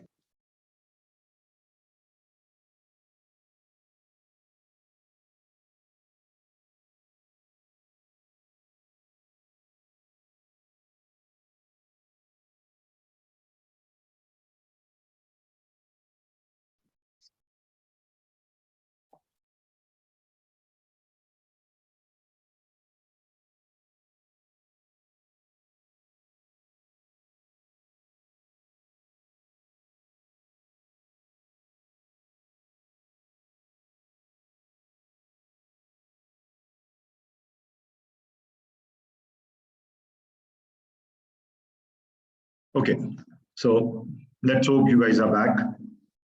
So we are starting with data interpretation. Like I said, 3 to 6 problems on an average, and if you're lucky, maybe more problems on data interpretation in QA section of IPM 80. But if you look at Symbiosis, Narsee Monjee, Christ, if you look at other universities, management entrance exams, you'll have more problems, and there could be a dedicated section on DI and LR. इस पे कोई dedicated section भी हो सकता है. But otherwise, this is more about given data analysis and solving them. अब इसका there's a lot of theory given in your book, which I'm not going through. Rather, what I will do is we will pick sample sets, solve them, and I will try to bring as much theory input possible into those question sets. तो मैं theory को किसी question set में कहीं ना कहीं cover करके चलूंगा. Before we begin, I would want to lay down some ground rules for DI. So guys, you must tell yourself that DI questions are the questions which will take some time. But if you understand them right, then for the given data set, you have a very high probability of getting more number of questions right compared to any other type of data, any other type of question.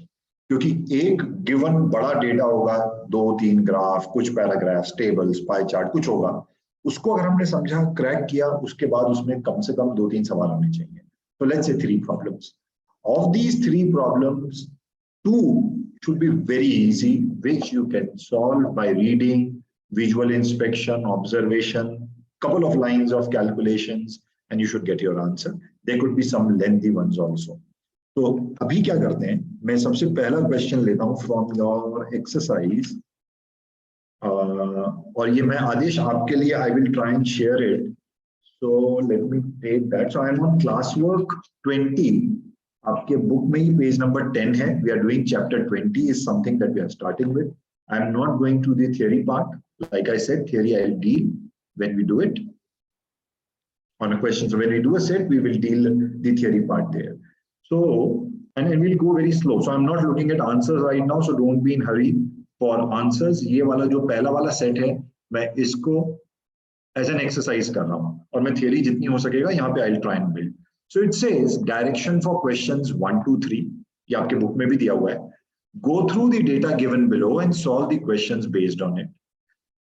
अब जब हम इसको exam में encounter कर रहे हैं, so when I go through this, I realize that there are 2 kind of data given to me, or at least 2 representations are there. One is a pie chart, और उसका कुछ breakup है, and then the other one is a bar, tagged bar graph, एक बार के ऊपर दूसरा बार है और फिर कुछ डेटा है. Now, first thing, if I am you, and I'll always advise you should do is, you must find out what is the heading of that bar graph or that chart or the figure. What is it talking about? So if you look at the pie chart says distribution of Greenland.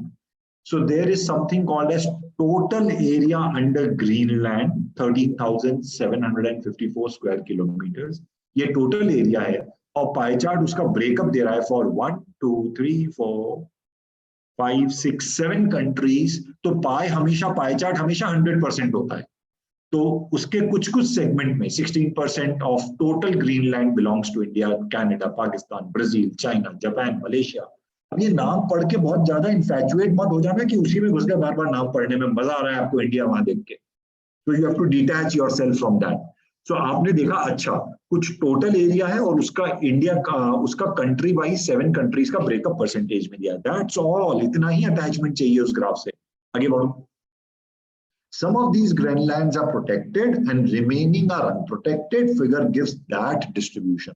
तो अगर अब मैं ये देखता हूं तो मुझे पता चलता है stacked bar graph is basically talking about dark area मतलब protected Greenland है 73% and 27% जो light area है ब्राजील के लिए 27% is unprotected. What does this mean? This mean कि ब्राजील के पास अगर 100 units हैं, 73 of that unit is protected, 27% or 27 units are unprotected. The stacked bar graph मुझे क्या दे रहा है ये नोट हो जाना चाहिए. So it is telling me कितना protected है कितना unprotected है, again country wise in percentage. ऊपर टोटल का ब्रेकअप है बिटवीन 7 कंट्रीज और वो हर ब्रेकअप के अंदर कितना प्रोटेक्टेड है कितना अनप्रोटेक्टेड है. This is given in the bar graph. अब मुझे बताओ ये डेटा क्लियर हुआ आप लोगों को? सो this is your first thing. Number 1, read the data, identify what's given on x-axis, y-axis. अगर वो ग्राफ है तो what is the heading, what are the units given to you, square kilometer, percentage में data दिया है, 7 countries हैं, total का breakup है और उसके बाद फॉर एवरी कंट्री जो भी उसका शेयर आ रहा है उसमें एक फर्दर ब्रेकअप है कितना उसका प्रोटेक्टेड है कितना unprotected. That's all is given. इससे ज्यादा इस डेटा के साथ अटैचमेंट करने की जरूरत नहीं है. Is that thing clear? Remember when it comes to data interpretation and specially IPM 80 अगर आप देखोगे थोड़ा सा अनरीजनेबल हो जाता है.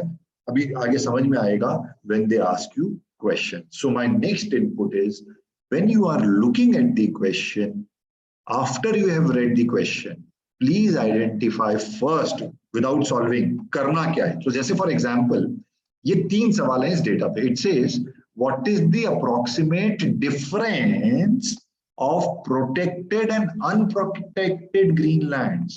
अगर मैं समझूं तो ये क्या बोल रहा है कितना टोटल प्रोटेक्टेड है माइनस द टोटल अनप्रोटेक्टेड. तो इसमें मुझे ब्राजील का प्रोटेक्टेड प्लस कनाडा का प्रोटेक्टेड प्लस चाइना का प्रोटेक्टेड प्लस इंडिया का प्रोटेक्टेड प्लस जापान का प्रोटेक्टेड प्लस मलेशिया का प्रोटेक्टेड प्लस पाकिस्तान का प्रोटेक्टेड माइनस ब्राजील अन कनाडा अन चाइना अन इंडिया अन जापान अन मलेशिया अन पाकिस्तान अनप्रोटेक्टेड निकालो, उसमें से माइनस करो और वो एक वैल्यू मिलेगी. और अगर मैं ऑप्शंस देखूंगा इस ऑप्शंस देखो कितने हॉरिबल हैं, कितने क्लोज हैं 2300, 2600, 2800, 3000, 3000. So basically if you look at ये जो पहला वाला क्वेश्चन है, दो आई नो कि मैं इसको कैसे सॉल्व करूंगा. समझ में आ रहा है? मैं ब्राजील का टोटल निकालूंगा, उसमें से ब्राजील का प्रोटेक्टेड ब्राजील का अनप्रोटेक्टेड, इंडिया का टोटल निकालेंगे, इंडिया का प्रोटेक्टेड इंडिया का अनप्रोटेक्टेड. ऐसे करना पड़ेगा. ये जो मैं हवा में कर रहा हूं और बोल रहा हूं ये समझ में आ रहा है? पक्का? Yes, sir. ठीक है, एक मिनट. अभी उतना कॉन्फिडेंस इंस्पायर नहीं कर रहे हैं मेरे अंदर.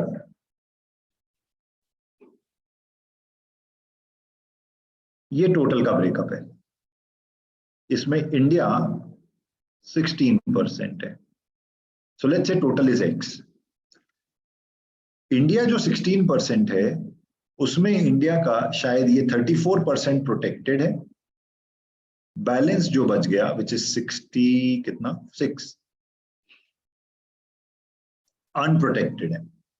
Let's say this is India. तो तो अगर इंडिया का प्रोटेक्टेड निकालना है मुझे, India protected will be equal to 34% of 16% of x. India का अनप्रोटेक्टेड ग्रीनलैंड होगा 66% ऑफ 16% ऑफ एक्स। बताओ ये समझ में आ रहा है कि जो मैंने किया? अगर डेटा देखेंगे, ये टोटल ग्रीनलैंड्स हैं, इसमें इंडिया 16% ग्रीनलैंड को होल्ड करता है। उसमें से इंडिया में जितने ग्रीनलैंड हैं उसमें 34% प्रोटेक्टेड है और 66% अनप्रोटेक्टेड है। सो बेसिकली अगर मुझे इंडिया में total Greenland protected square kilometres में निकालना है तो मैं निकालूंगा इंडिया का टोटल शेयर कितना है, 16% ऑफ टोटल। इसमें से इसका 34% प्रोटेक्टेड होगा और जो इंडिया का शेयर है उसका 66% अनप्रोटेक्टेड होगा। बोलो ये क्लियर है क्या सबको? ये नहीं समझ में आया तो पूछो, क्योंकि ये फंडामेंटल है। Tatvika, Aditya, Pritha, am I good here? Yes sir. Okay. अब गाइस अगर मैंने क्वेश्चन 1 ध्यान से पढ़ा है और आप भी अगर उसको पढ़ रहे हो, so they want us to do this for 7 countries, India, Canada, Brazil, China, Pakistan, Malaysia. ये 7 के लिए करना है, यही काम करना है। Are you with me on this page? ये समझ में आया? तो ये क्वेश्चन पढ़ के ना मुझे समझ में तो आ गया कि क्या करना है, और मुझे ये भी समझ में आ गया कि जो करना है वो बहुत लेंदी होने वाला है, कैलकुलेटर अलाउड नहीं है। 16% ऑफ समथिंग और फिर उसका 34%, और ये तो इंडिया है। पाकिस्तान में जाओगे तो 6% ऑफ समथिंग और फिर उसका 41% और 59%। Are you getting the idea? तो ये पढ़ने के बाद आपका फर्स्ट रिएक्शन होना चाहिए, I know how to solve it, I will not solve it right now, I will keep it for end if time permits and other questions are exhausted. ऐसा mark करोगे आप अपने कंप्यूटर स्क्रीन पे, वहां mark कर सकते हैं आप, फ्लैग बोलते हैं वो लोग उसको, फ्लैग कर सकते हो कि हाँ मुझे आता है बट मैं अभी सॉल्व नहीं करूंगा क्योंकि टाइम कंज्यूमिंग है। हर सवाल का इक्वल वेटेज है, तो अभी क्या मालूम आगे कोई इजी सवाल हो। After you have read this, specially in DI, कुछ क्वेश्चंस होंगे जो समझ में नहीं आ रहे हैं, ऑफ कोर्स छोड़ना पड़ेगा। कुछ क्वेश्चंस होंगे जो समझ में आ रहे हैं मगर लेंदी है, टाइम बीइंग छोड़ो। कुछ होंगे जो समझ में आ रहे हैं और अभी कर सकते हैं, इतना लेंदी नहीं है, उसको अटैक करो। तो इसको भी आप छोड़ दोगे मार्क करके। आगे बढ़ते हैं। I go to second question.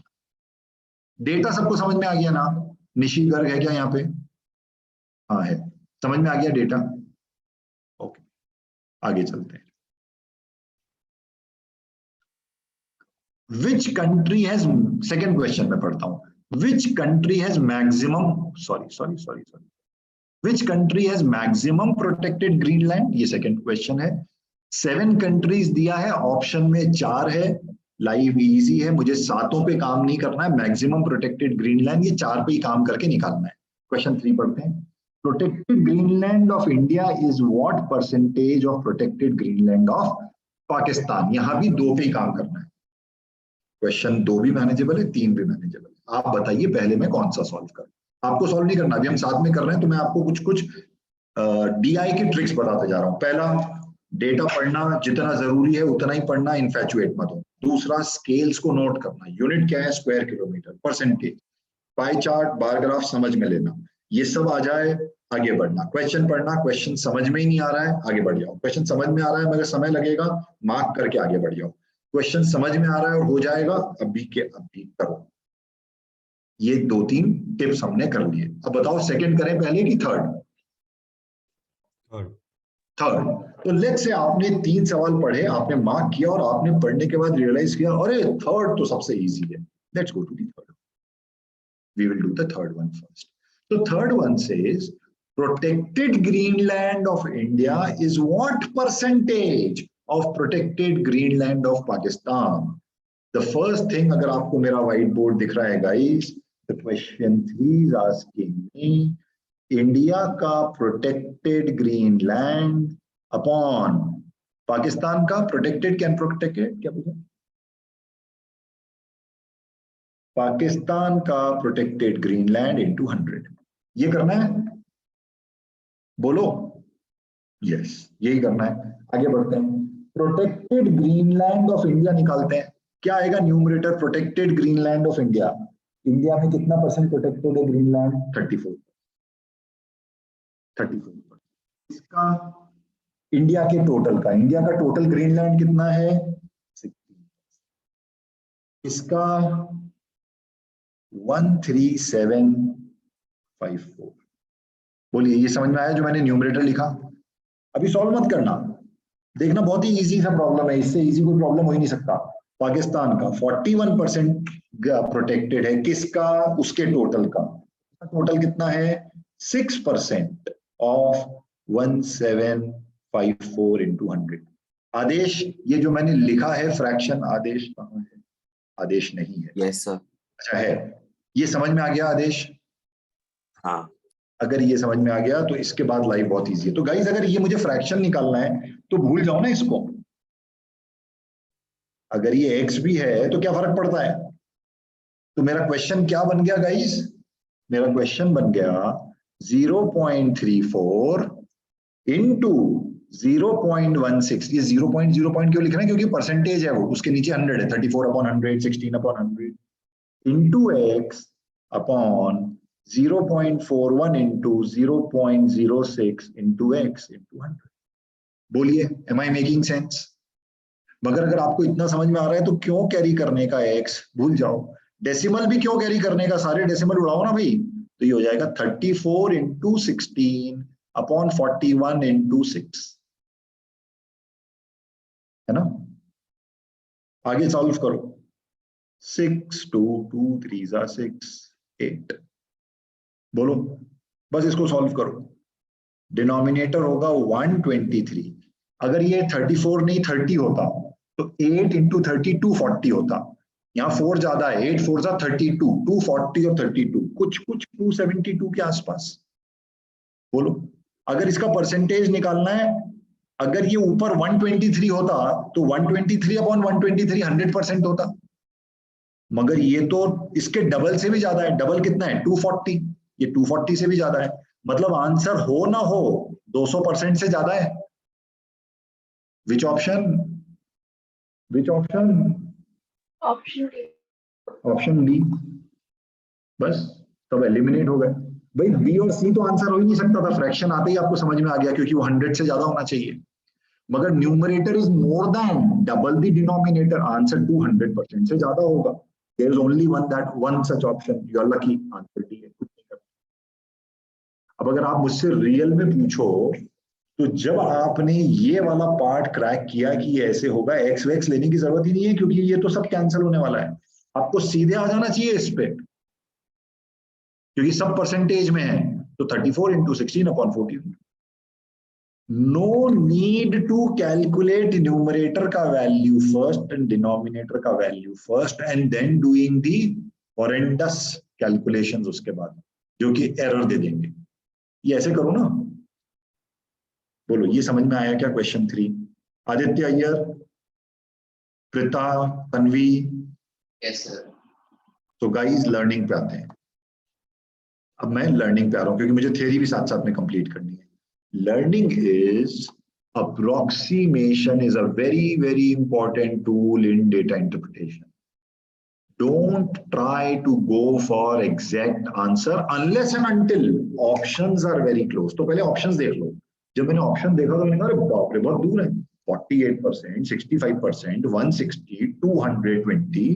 तो मतलब कहीं ना कहीं मेरे पास अप्रोक्सीमेशन, गेस्टिमेशन, इंटेलिजेंट गेसेस करने का स्कोप है। मान लो ऑप्शंस होते 218, 219, 220, 221, तब इतना बड़ा वो नहीं कर पाते आप। फिर एक्चुअल में यहाँ डिवाइड करना पड़ता भाई। 272 डिवाइडेड बाय 123 आपको करना पड़ता। मगर क्योंकि options are additional information, learning to approximation is a good thing. Options are additional information. Third learning, don't go for calculation, wait till end. ये नहीं कि पहले जैसे स्कूल में करते हैं, न्यूमरेटर पहले पूरा कैलकुलेट करके वैल्यू निकाल ली, डिनोमिनेटर पूरा निकाल भी लोगे, आंसर भी राइट आ जाएगा, मगर 5 मिनट में एक ही सवाल हल होगा। फिर ये एप्टीट्यूड टेस्ट है, क्लरिकल टेस्ट नहीं है। ओके, तो ये कुछ इंपॉर्टेंट लर्निंग थी इस क्वेश्चन के साथ। अब हमको क्वेश्चन नंबर 2 भी करना पड़ेगा क्योंकि हमने 3 को पहले किया। आई कम टू क्वेश्चन नंबर 2। अभी मैं आपको मौका नहीं दे रहा हूं, मैं आपको क्योंकि कुछ सिखाना चाहता हूं इसलिए मैं आपके साथ साथ सॉल्व कर रहा हूं। क्वेश्चन 2 पे आते हैं। तो आपने 3 सवाल पढ़े और आपने बोला कि भैया 3 वाज द इजीएस्ट, मैं इसको करूंगा, ठीक है। अब आप 2 पे आते हैं। विच country has maximum protected green line? देखो 7 कंट्रीज हैं, आपको निकालना ही नहीं है 7 का शेयर, आपको तो सिर्फ 4 में काम करना है। वो नोट कर लो कौन से हैं। China, Japan, Brazil, Canada. Canada, Canada नहीं, कनाडा। तो चाइना, जापान, ब्राजील, कनाडा। रुको एक मिनट। हाँ, which country has maximum protected green line? Maximum protected green line, data पे आते हैं। तो let's go to China guys first. एक बार देखते हैं, सिर्फ फिगर्स देखते हैं, क्या कुछ देखने से काम बनता है? Sorry I missed my mouse. क्या हो रहा है? मैं टिक हटाना चाह रहा था तो हटा। Yes, coming back. वो आपने याद रख लिया ना, क्या क्या था? China, Japan, Brazil and okay. Let's go to this.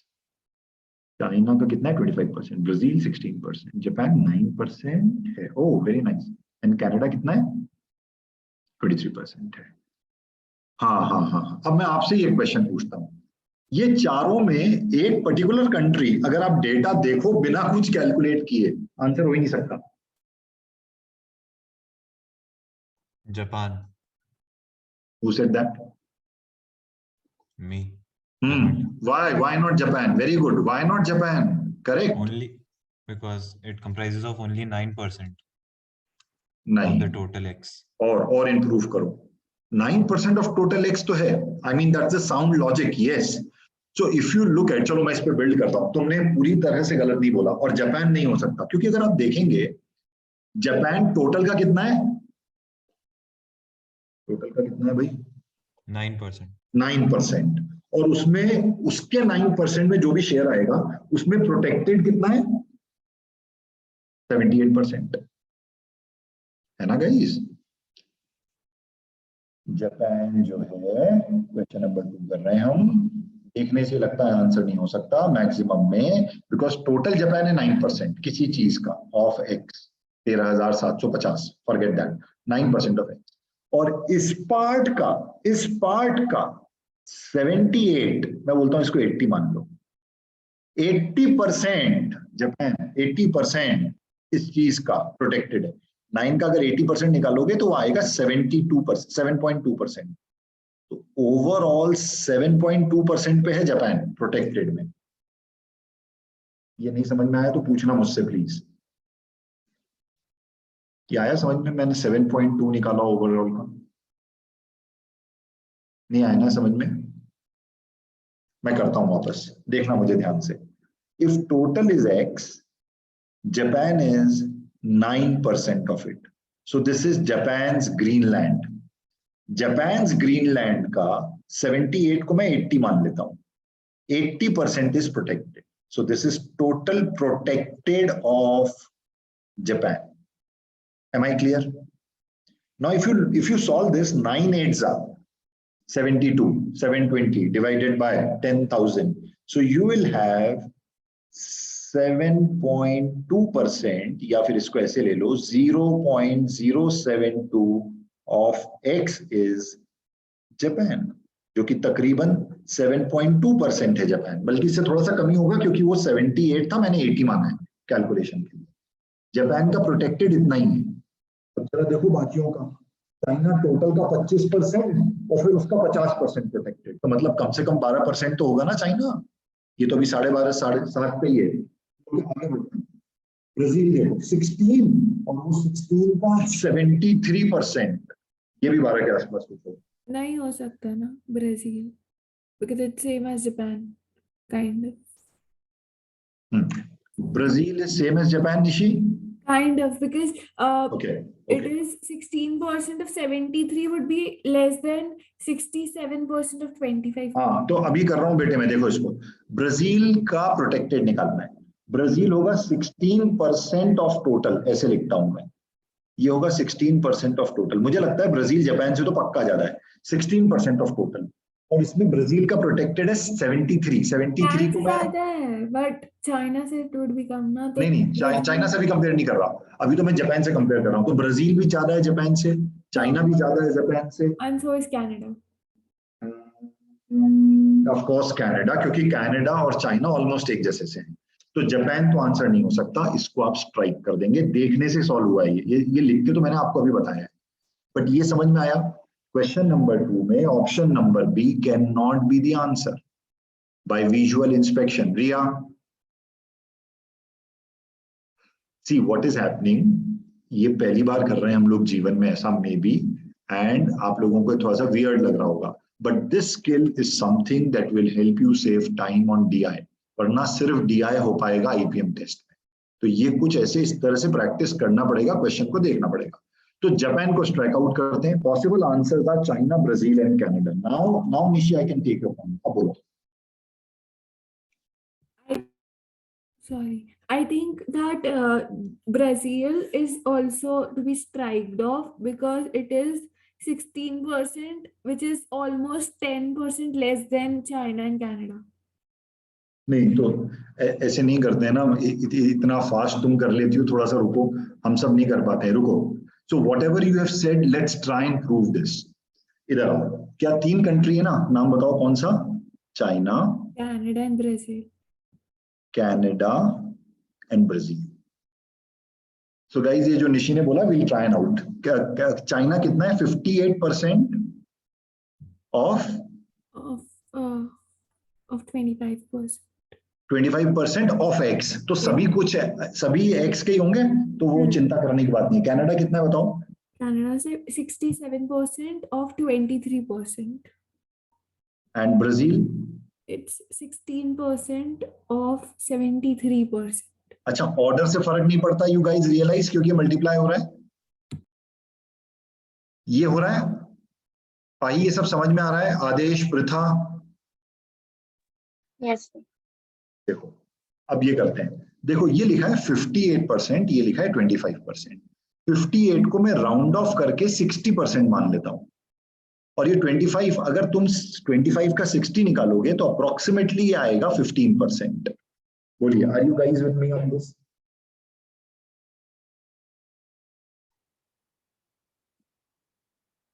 किसी चीज के टोटल का ये 15% होगा, बल्कि उससे कम होगा, क्योंकि ये 60 नहीं है, ये 58 है। 60% ऑफ 25 निकालेंगे, मान लो आपको 25 मार्क्स टोटल हैं, उसमें 60% मार्क्स आए हैं, तो 15 नहीं होगा ना वो, तो वैसे निकाला है मैंने। ये क्लियर है, मान्या?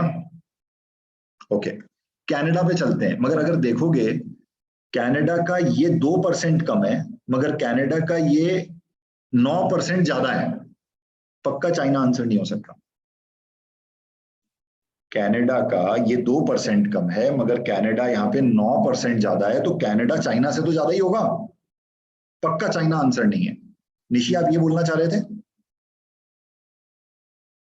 Yes, sir. ये -2 है, मगर ये +9 है, तो for sure China is not the answer. Brazil पे आते हैं। 16% ऑफ 73, अभी हमने देखा था 16% मतलब होता है फ्रैक्शन में, बोलो ना कितना? 1/6। 1/6 लिखा तो है मैंने।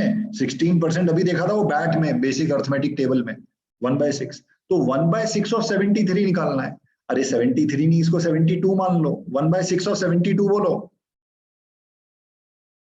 12। और ये 73 था, तो मतलब 12 पॉइंट समथिंग होगा गाइस। एनीवे चाइना 15% है, और कनाडा तो 15% से ज्यादा ही होगा। ब्राजील तो 12% पे ही है। करेक्ट आंसर क्या है? Canada.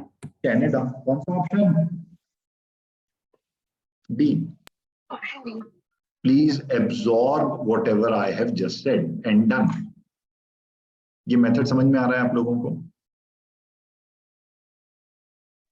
Yes. This is one skill you will require if you are doing your own business, if you are working for somebody in marketing, finance, operations, HR, IT, कुछ भी कर रहे होगे जीवन में, ये जो डेटा वाली स्किल है ना, to interpret the data and do it quickly, will be appreciated. in all spheres of life. सब्जी वाले से सब्जी खरीदते समय भी, बट आयरनी क्या है, वो आपसे ज्यादा फास्ट कैलकुलेशन कर लेता है, आपसे मतलब अपने कस्टमर से। दिन रात करता है वो, 400 ग्राम, 150 ग्राम, आधा किलो, पाव भर, 450 ग्राम, फटाफट निकाल के देता है वो आपको आपकी price. So this is one skill which is required with respect to data. ये समझ में आया? अब मैं समराइज कर रहा हूं जितना भी हमने सेट 1 में पढ़ा। अच्छा सॉरी, क्वेश्चन 1 तो रह गया, तो वो करते हैं। तो क्वेश्चन 1 को लेके ना मेरा सजेशन ये है, अगर समय बचा हुआ है और कोई और सवाल नहीं है जीवन में सॉल्व करने का, तो भैया इसको लेना, अदरवाइज अभी के लिए इसको छोड़ देना, बिकॉज ये हो तो जाएगा, समय बहुत लेगा। बिकॉज इसमें क्या होने वाला है, you have to make a table. Question number 1 जो है ना, you'll have to make table, क्योंकि वो पूछ रहा है आपसे, question number 1 is asking what is the approximate difference of protected and unprotected green land. So for every country you will have to find उसका protected कितना and उसका unprotected कितना, and then you will sum 7 unprotected 7 protected को sum करोगे, इनका difference निकालोगे और वो आंसर होगा। The tough part here is if you look at option guys, बहुत छोटा छोटा सा difference है, 2300, 2500, 2800। अगर ये 10 टाइम्स वाला भी डिफरेंस होता ना, मैं कुछ करने की सोचता। Options are very close, so you will have to actually find the real value and then tick, but there is nothing else that I can add. I can not think of any shortcut जिससे ये question number 1 solve हो सकता है। आया समझ में? Question 1 कैसे करेंगे ये तो पता है ना, अभी हमने देखा था। मैं दिखाऊं आपको? Do you want me to show that कि वो आ गया है समझ में? राइट। तो अगर ये आ जाए, ये 2 सवाल करने हैं, उसको मार्क करके आगे बढ़ जाना है, दूसरे क्वेश्चंस को करना है, because in IIM IPM you get equal marks for all questions. Easy के लिए कम और डिफिकल्ट के लिए ज्यादा मिलता है, ऐसा नहीं होता है। तो why waste time, do other. One of the objective in these competitive tests is maximizing attempts. Of course, accuracy second objective, first objective is maximizing the attempt. तो वो ऑब्जेक्टिव ध्यान में रखना हमेशा जब कोई ऐसा क्वेश्चन फंस जाए। इमोशनल मत हो जाना कि ये तो मैं करके ही जाऊंगा और बाहर जाके सबको बताऊंगा तुम लोगों ने नहीं किया, देखो मैं करके आ रहा हूँ। होगा क्या कि आप अकेले होगे जिसने वो किया होगा और सिर्फ वही किया होगा, दूसरा क्वेश्चन नहीं कर पाओगे। तो ध्यान रखना इसका। अब एक इजी सेट लेते हैं, इजी सेट लेते हैं। क्वेश्चन नंबर 4 to 8, 5 मिनट बचे हैं हमारे पास। क्वेश्चन नंबर 4 to 8 करना है हमको। I give you 5 minutes from your book. Aadesh मैं तुम्हारे लिए शेयर करता हूं बेटे, just hold on. Question number 7 में एक छोटा सा करेक्शन कीजिएगा इस क्वेश्चन नंबर 7 में एक छोटा सा करेक्शन करो। Option A 7A should be 132 lakhs, वहां पे मिलियंस लिखा है, 7A उसको लैक्स में कन्वर्ट कर दो प्लीज। कन्वर्ट नहीं कर दो, लिख दो, मिलियंस की जगह लैक्स लिख दो, 132 लैक्स। चलो प्लीज सॉल्व करो।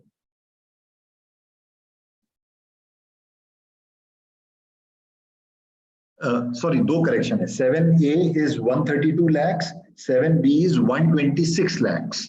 मिलियंस हटा दो, चारों ऑप्शन में लैक्स होना चाहिए, 7A and 7B। Sir, can you screen share? मैं कर रहा हूं, एक second. This is for you Adesh.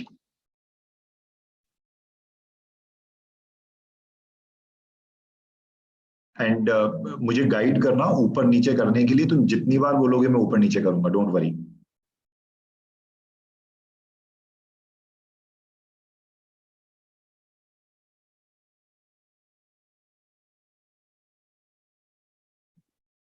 Distribution is proportional और प्रोपोर्शनली अक्रॉस डिपार्टमेंट्स, ऐसा लिखा है। Annual expenditure of different departments, sorry different items.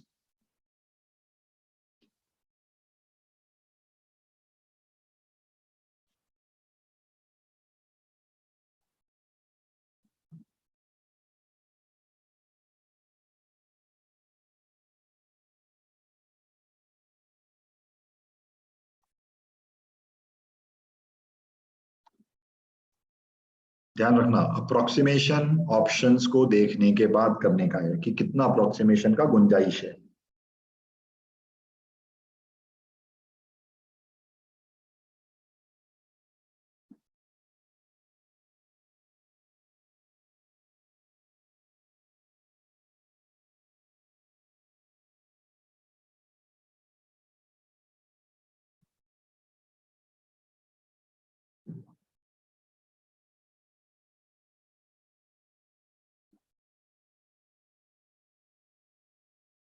Adesh, let me know जब नीचे जाना है।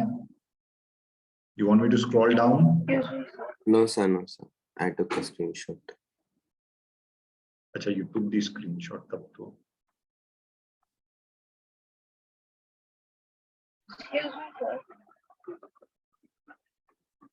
And this is question number 8, Adesh.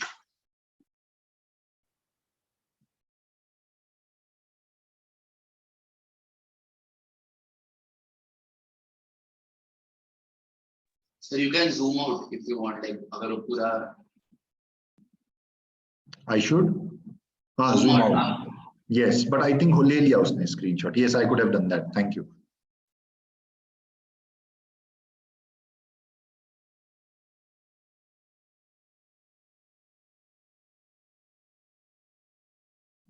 Millions और लाख का कन्वर्जन थोड़ा सा ध्यान में रखना भाई, प्लीज।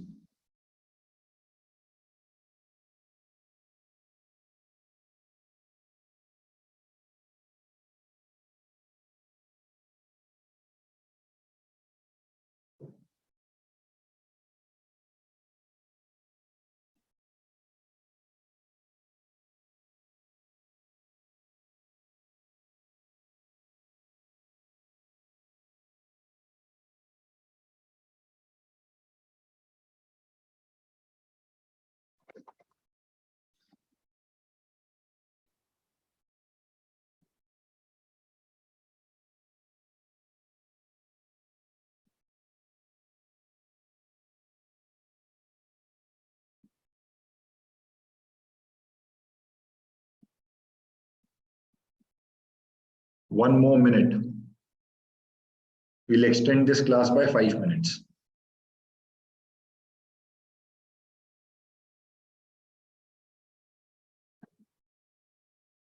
No calculator.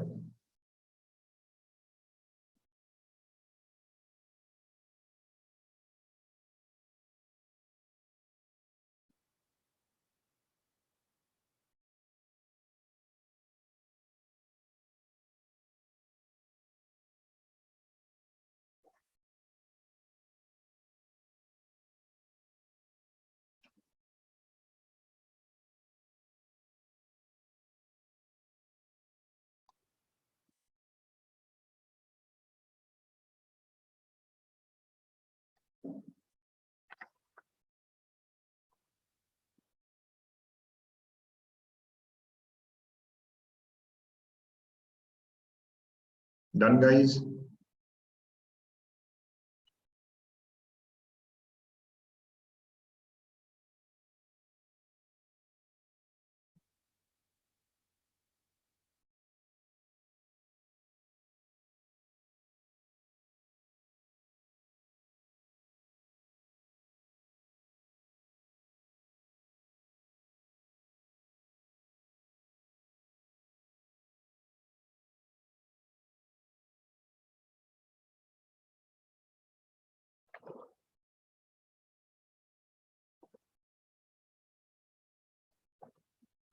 दो क्वेश्चंस तो डायरेक्ट हैं, क्वेश्चन नंबर 4 और क्वेश्चन नंबर 7।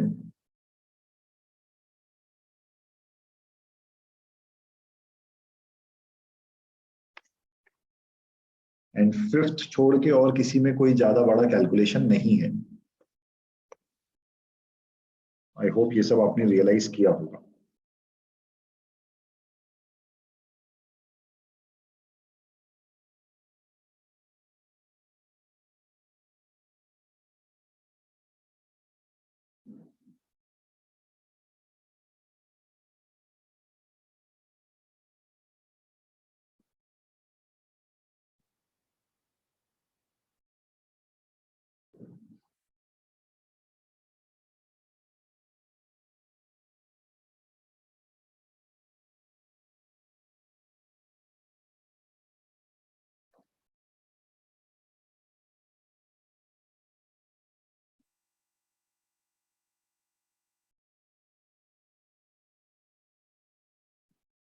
चलो डिस्कशन चालू करते हैं, एक एक क्वेश्चन लेते हैं, I will pick one of you और हम लोग उसको वहीं पे सॉल्व करेंगे.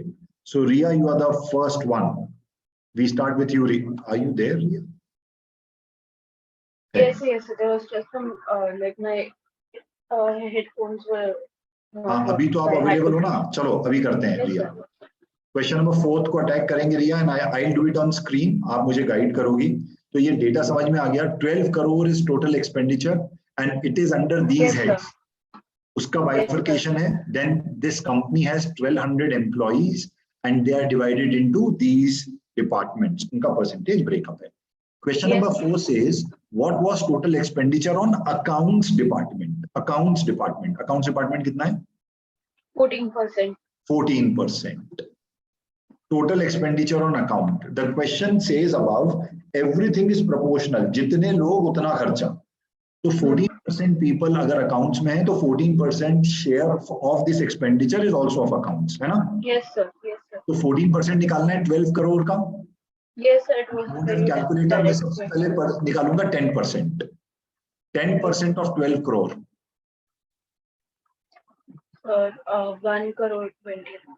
1.2 CR. Yes, sir. 4% of 12 crore. 4%. 1% will be equal to, सब मैं माउस से कर रहा हूं, 12 लाख रुपए. 1.2 CR, 0.12 CR, है ना? Yes, sir. Yes. So 4% will be 48 lakh rupees. Yes, sir. 4% will be nothing but 48 lakh rupees. ये CR है. तो 14% हो जाएगा 1.5. 1.68 Oh, sorry. Yes, sir. crores.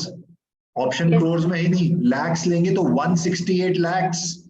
ऐसा कोई ऑप्शन है ही नहीं. मिलियंस क्या है conversion Riya? What is conversion between lakhs to millions या millions to lakhs? Sir, I don't remember like that. I don't write the 10 lakhs will be equal to 1 million. 10 lakhs, 10 lakh. 1 million has 6 zeros. 1 lakh has 5 zeros. So 10 lakhs. So if you divide it by 10 lakhs, अब आप millions में आ जाएंगे. Answer is option D, 16.8 million. Yes, sir. Who got this wrong? Who got this wrong? Everybody got it right. Tanvi, गलत हुआ ये आपका? नहीं sir. Okay. आगे बढ़ सकते हैं guys. I go to question number 7. Manya. Question number 7 करेंगे हम आपके साथ. Yes, sir. What is the amount spent on electricity? बताओ कैसे करें? So we'll take 11% of 12 crores. So electricity, if I look at it, is 11%. We will take 11% of 12 crore. 10% is 1.2 crore of 12. 1% is 0.12. So 11% will be 1.32 crores. Let's look at options. Options कैसे दिए हैं? 1.32 करोड़ नहीं है, सब कुछ लैक्स में है, तो लैक्स में अगर कन्वर्ट करूंगा तो ये हो जाएगा 132 lakhs. 132 lakhs, yes. Answer is option A. Okay. Aditya, question number 6. Sir, I didn't do it actually. हाँ तो मेरे साथ करो ना, अभी करते हैं. Okay, sir. Read the question. What was the total expenditure on the salary of employees in the marketing department? In the marketing department, salary पे कितना खर्चा हुआ? Total salary पे कितना खर्चा हुआ? Do I know, Aditya? 30%. 30% of 12 crores. तो वो कितना होगा? 3.6 crores. Very good. So total salary पे 3.6 crore खर्चा हुआ. They are asking marketing में कितना खर्चा हुआ? Proportionally खर्चा होगा. Marketing में I have 17% people in marketing. So of this, इसका 17% of total salary will be salary for marketing. 17%. 17% looks difficult. So 20% निकाल लो पहले. 20% will be 10% will be 0.36. 20% will be 0.72. मतलब 72 lakhs. बोलो. ये 20% है. ये समझ में आ रहा है हम क्या कर रहे हैं? हमने ना टोटल सैलरी निकाला कि टोटल सैलरी कितनी दी आपने, 3.6 करोड़। वो बोल रहे हैं जितना भी खर्चा होगा सब प्रोपोर्शनली होगा। मार्केटिंग टोटल 17% है ऑर्गेनाइजेशन का, तो खर्चा भी, सैलरी का खर्चा भी 17% ही होना चाहिए। तो 17 निकालना मुझे डिफिकल्ट लग रहा है, तो मैंने 20 निकाला। 20 विल बी 72 lakhs। 1% होगा 3.6 lakhs। Correct.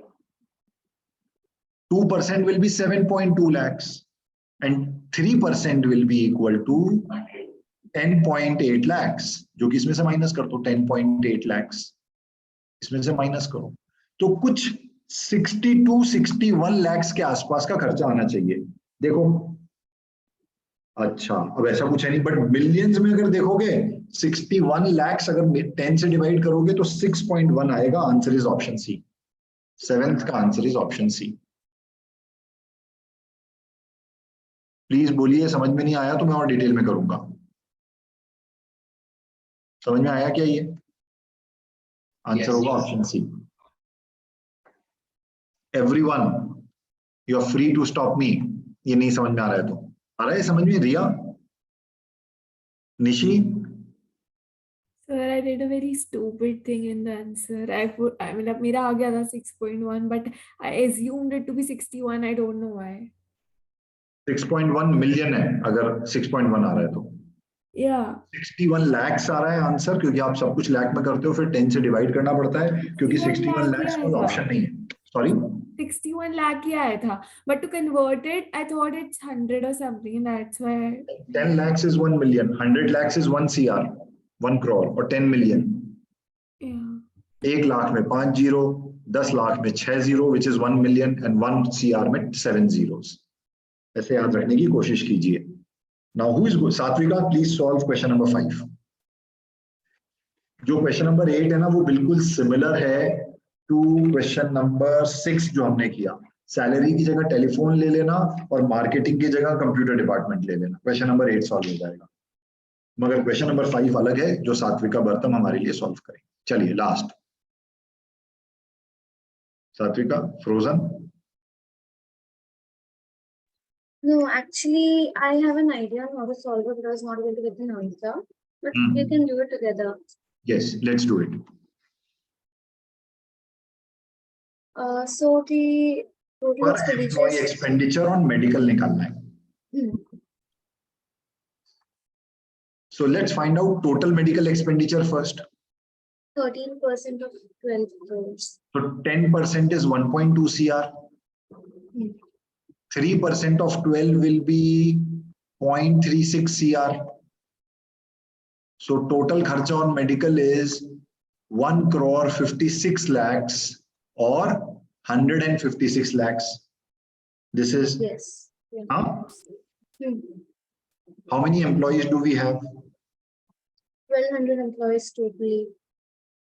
तो 156 lakhs, lakhs में कितने जीरो होते हैं? 10 to the power 5 divided by कितने लोग? 1200। तो ये 2 जीरो उड़ा दो और ये 5 को 3 बना दो। Right, let's solve. 12 1 12 1 12, 12 3 so 13 into 10 to the power 3 या फिर 13,000। Answer is option number B. बोलो guys. So does it mean that every department has the exact number of 1200 employees? Sorry, go ahead. I asked that does every department have 1200 employees? ये तो fundamental question पूछ लिया madam आपने। Okay, so let somebody else answer. From the data, does it really mean that each department has 1200 employees? No, sir. It means the whole organization has 1200. So second pie chart, Satvika, is about breakup of these 1200 employees. Department wise distribution of employees. नीचे है total number of employees are 1200 and उसका breakup 14%, 18%, 15%, 17%, 8%, 28% they belong to different departments. So these 1200 employees और वो है 12 crore rupees total expenditure. समझ में आया? Okay. So, So, yeah. the proportion we have to assume, right? That amount is distributed proportionately. वो हमको assume करना है ना? Assume इसलिए नहीं करना है क्योंकि वो दिया हुआ है, वो फैक्ट में दिया हुआ है, ब्रैकेट में दिया हुआ है, डिस्ट्रीब्यूशन प्रोपोर्शनली अक्रॉस डिपार्टमेंट्स, तो इक्वल प्रोपोर्शन है. तो what you are asking me Aditya is basically क्या सब कुछ इक्वल प्रोपोर्शन में हो रहा है? यस, इक्वल प्रोपोर्शन में हो रहा है. So that's all from my side now. Thank you for joining in. जो बच गए हैं 3 सवाल बचे होंगे या 4 सवाल बचे होंगे, नहीं 5 हैं. You must do these 5 whenever we meet next time. या उदय सर अगर इसको आगे लेंगे, you must complete this, take up the doubts वाले problems and then we'll move on. Okay? So rest of the sums we have to challenge do. problem. Sorry? Aditya, you go first. So rest of the sums you have to do at home, right? मुझे समझ में क्या बोल रहे हो? इसके rest of the sums घर पे करते हैं ना?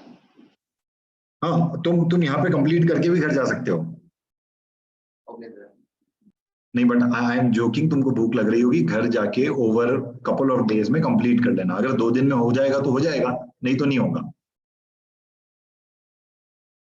ठीक है? You must do it on your own. ये करना है आपको 9 to 13. चलो, थैंक यू, बाय बाय.